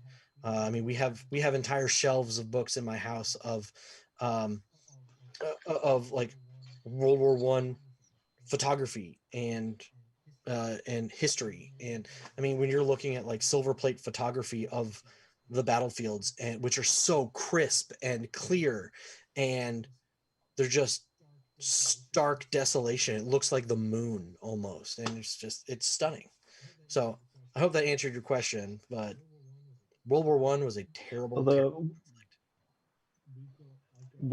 I've got a not a personal connection, but I've got when you talk about like the generations being affected, where my school, the school I went to when I was a high schooler, has got a very long history. It's like 120 years old or something, and you can see the boards. We've got brown boards, like wooden boards, of the people that were lost in World War, of the boys, because when it was a boys' school, of the boys who were lost in like 1914, 15, 16, 17, 18. And it's like rows of wooden boards along the wall, just name after name after name of all these boys. And they were all sort of rich, they were all fairly well off boys. So they all went off to be officers, and they were all killed. And it's just like that really brings it home to you. Yeah, I thought it was really respectful. So yeah, cool game. Thank you. Yeah, thank you. Paris, tell us a little about your thoughts about the game, and then any questions that you have for Brandon. Yeah, I wrote down quite a few. I love how clean the system is. I like dice pool mechanics in general. It scales really nicely, and I enjoy how it allows for. I enjoy how your game allows for degrees of success when needed. What I think really shines about this +1 system that I haven't seen before is that it really feels like players have some agency to like choose how to form your dice pool. Like I was like, oh, is it better for me to roll 3 dice or roll 2 dice and then keep 1 backup? And then you get to choose whether it's going to be a reroll or an add pip. And like the problem with D20 systems is once you commit to an action, you're out of control and there's 0 player agency. And with this, the players had agency throughout. So it did not bother me at all that we didn't do much combat. I didn't even have a turn in combat because I felt like the mechanical part was already showing itself off really well just in the role play. So I was really impressed by that. As far as the setting, this historical feel was great. I loved that I was able to Google places, uniforms, poems, because it's a real setting. Bar-le-Duc was a real place, and it's not so far in history that we can't find pictures. Right. Oh, the last comment is a piece of advice, not for you, Brandon, but to other designers. Starting with a piece of artwork and doing like existing artwork and doing a partnership is one of the strongest ways to get noticed as a new designer. Jamie Stagmeyer of Stonemeyer Games made Scythe. Sorry, who's that? Based. Who's that guy? It's maybe anyway in tabletop. He's a well-known tabletop You're Jamie designer. Stegmeyer? Oh. No, I was going to ask who. I was actually going to ask without any irony so whatsoever. Jamie is a Stegmeyer? huge board game developer who just kind of took over the scene by storm a few years ago and has built a really phenomenal company over the last few years. But Perry, tell about the story about how he started. But Scythe is not his world. It's the artist's world. Like the artist made the setting, the artist made all the art, and Jamie stumbled on it, was like, this is incredible. Like got in contact with the artist, formed a partnership, and then created this game. And if I could go back in time, I would have just made an RPG out of that. And we still probably could, because I don't think he even has an exclusive license to it. But no, actually, you're right. Jakub Rozalski, the guy who he licensed the art from and made Scythe. Like there was, I think Iron Harvest was a video game. Yes, I saw that. Based off the same property. Yes. Yeah. And so there are so many artists with amazing ideas out there. And so when you're out there looking through fantasy art and like looking through other cool media, reach out to these artists. And if you see something and you're just like, that would be a great game, do it. Go talk to them, offer them a partnership, because that's what I did in my game. I'm working with a French artist called David Revoy, and I found his stuff, his comic Pepper and Carrot, and changed my game's aesthetic to fit into his comics world. And the worst that can happen is they say no. Yeah. Right. That's right. But you can license art or get a partnership so much cheaper than having to commission everything. And you can also find art that is way higher quality than would ever be in your budget. Yeah. And so I thanks Brandon for sharing that story about how your game came to be, because I'm definitely drawn to the art of Never Going Home, and it totally did pull me into the world. So thank you for running today. Awesome, thank you. Dean, tell us what your expressions were of the game, and then if you have any questions for Brandon. Well, first I'm going to start off by saying that thank you for making death not such a serious issue in one of these games. I must say this because when I first entered into RPGs, it was like World of Darkness and Dungeons and Dragons. So making a character after character death is a big pain in the neck. The idea of just like, here's a very simple way to make a character, but it's very well defined enough that you know what you're doing. It can be done in a minute. It can take a little longer with whispers, but still it can be done pretty easy. It's great. I really do love that, because sometimes you want to do something a little bit lighter as far as making the characters go. So that's great. Um, I enjoyed the system as a whole. The mechanics were great. I haven't used a lot of card based systems in the past. So I do like what you have here. I mean, card and die. Um, so I really like it. I will say that, much like Kieran, while we were playing, I was developing my own idea for a campaign. I admit, though, that I jumped a few decades because I started getting ideas based off of the movie Overlord, that 2018 movie. Yep. I was like, this would be great for like Overlord if Oh, you yeah. wanted to do that kind of campaign. And because it is also it's a little more sciencey, so I guess it'd be more Lovecraftian than it would be Eldritch horror-ish, kind of like Reanimator. But yeah, I was like, this would be great for that kind of thing. If I want to run something in the style of Overlord or something like that, this would be a great system to do it. This has already been said to death, but it's honestly true. I love the art of the book. I looked over your pages, and the art is just great. I like the letters and the lore. It helps build the world that you've established, because it's obviously an alternate timeline. You've got alternate way of looking at things. I don't really have any comments, like any suggestions. Everything seems rather solid, if I'm going to be perfectly honest. So I definitely say, like, this is a good game. If I wanted to run a horror game, but I didn't want to be bogged down by a bunch of rules like World of Darkness or Call of Cthulhu, I would definitely consider this. I really appreciate that, and thank you so much for calling out the card mechanics. One thing that I was hoping to maybe show off a little bit more, and Tony, you almost did it. You almost spent a card to boost a roll on that challenge, but whenever I run this at conventions, gosh, if we ever get a convention again, but whenever I run this game, one of the things I always do is when a character spends that card to do something, whether it's to boost a skill or to get an extra die, when you do the journey, it tells you, it asks you a question, it prompts you, but in the course of the story, it doesn't. So, and we actually include a little blurb about that in the book. But when you play that card, I want that character that player to narrate what their character is losing. That card represents your humanity or your memory. And I know that in our chat, I kind of used the example of, like, I'm going to get rid of this heart. It's a relationship. I forget my daughter's second birthday.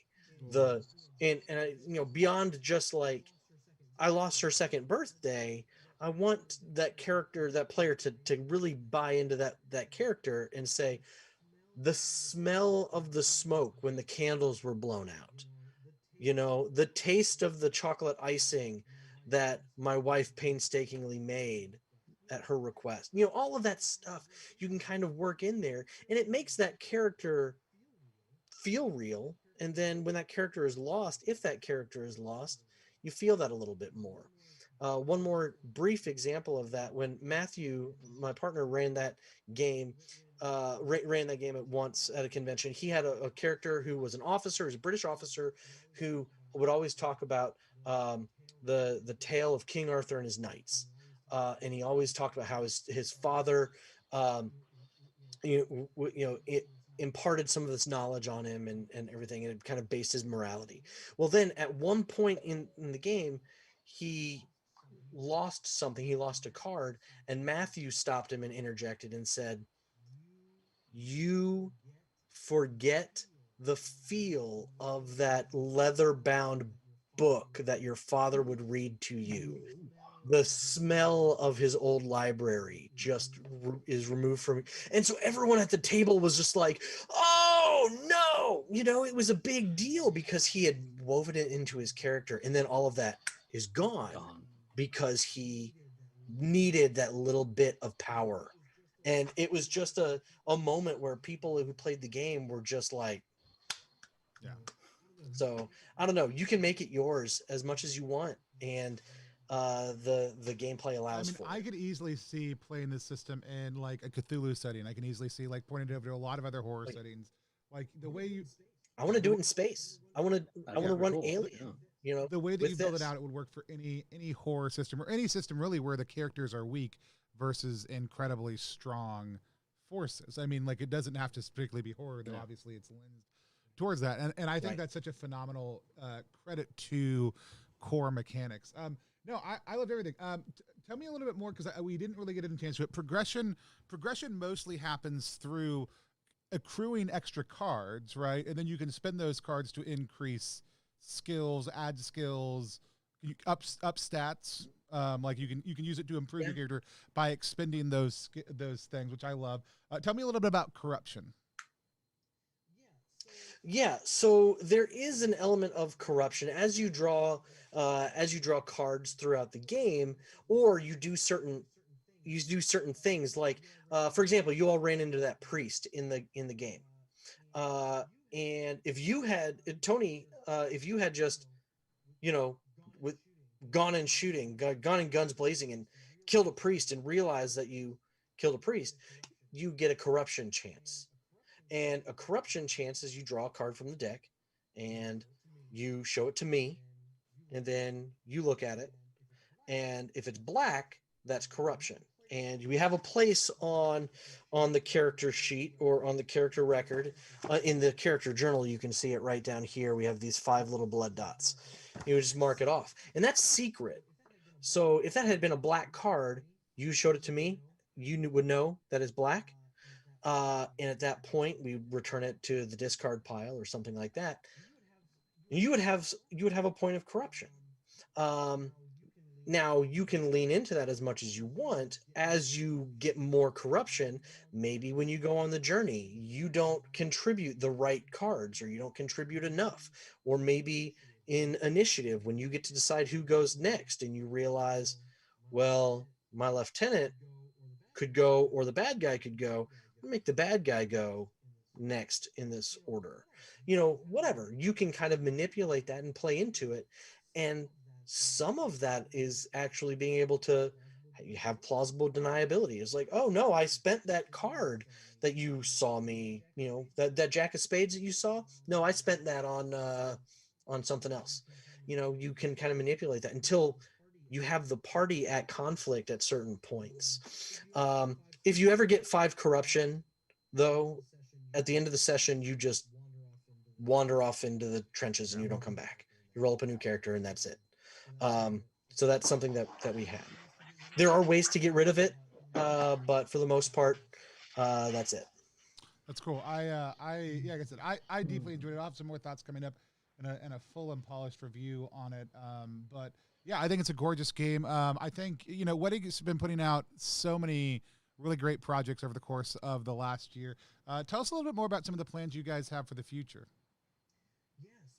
Yeah, so I've mentioned a couple times the Never Going Home campaign books. Those dossiers are going to be out very soon to our Kickstarter backers. You'll be able to get them in print on demand and PDF on DriveThruRPG. You'll be able to get them through Indie Press Revolution and maybe some other sources. We also have a project that we launched in August of last year. It was our biggest crowdfunding success. It was a partnership with Game and a Curry. It's called Junksha Blood in the Banquet Hall. And it's about the Chinese American, Chinese Canadian immigrant experience. And we have some other scenarios that go into, Jamaican American. We have a scenario on the Romani culture. We have it was such a huge, diverse team that came in and really did this. But Junksha Blood in the Banquet Hall is just such an elegant game designed by Banana Chan and Senfung Lim. We cannot wait to get it into the hands of people. I wish for, I could take even a fraction of the credit of just how elegant that game is. It is like when I was told about it at a pitch meeting with Banana and Sen at Gen Con. My mother was an immigrant from the Ukraine, and as the child of an immigrant myself, I was just blown away by just the presentation. So I highly check it out. It's definitely a kind of a hybrid. It has some board game elements, but it is a role playing exercise. There are some actual plays that you can find. I know Asians Represent did one, so you can find that online. We have a couple other things that are in the pipe. We're partnered with Eric Bloat of Bloat Games, who does some OSR stuff. He did Dark Places and Demogorgons. Well, we are doing a 5e version of Dark Places and Demogorgons with a pretty diverse team. Alex Cuggan, also of Feral Indie Studios, partnered with Charles Ferguson Avery. Charles is actually doing some art for it. Nick Bradshaw, who's done some amazing art for it. We launched it last year, initially on Kickstarter, but hey, we're launching in October of an election year, and just the bandwidth and people's emotional weight and our ability to promote effectively, it wasn't everything that we wanted it to be. So we're going to relaunch that later this year. And we have a couple others. I mentioned Heckin' Good Doggos. It's uses the +1 system. It's a family-friendly game of dogs doing dog stuff. It's going to be great. It's going to have the art of artist Mike Muma, who is a fantastic artist, a lot of fun. And then finally, we're working with Tyler Omachinsky and Stephen Wu and Matthias Benici to bring Frost. Tyler wrote this. It is a game. It's a post-apocalyptic game of a climate disaster where the global warming and climate change had been running rampant, and so a lot of organizations and groups had done their very best to stop and reverse it, and they did too much, and Earth has become a very cold place. And so you have these mega corporations and these freelancers who are trying to salvage and scavenge for resources and survive on this frosty planet of ours. It's going to be a lot of fun. Through all that snow and find a solution. Yeah. So this we want to do a lot of different things and wear a lot of different hats, and partner with a lot of amazing creators, both from a design, writing, and art standpoint. I backed you guys' last few projects, both the successful ones and the unsuccessful ones. I love, and honestly, I love it when publishing companies, especially small to medium sized ones, are willing to risk big on big projects that they're excited about, and watching the huge payoff that is sometimes, and then the struggle with that and the growth and the comeback. That's all part of it, and that's, I think, especially for people who are just stepping in, who a lot of the projects of the scale that y'all are doing seem unimaginable, right?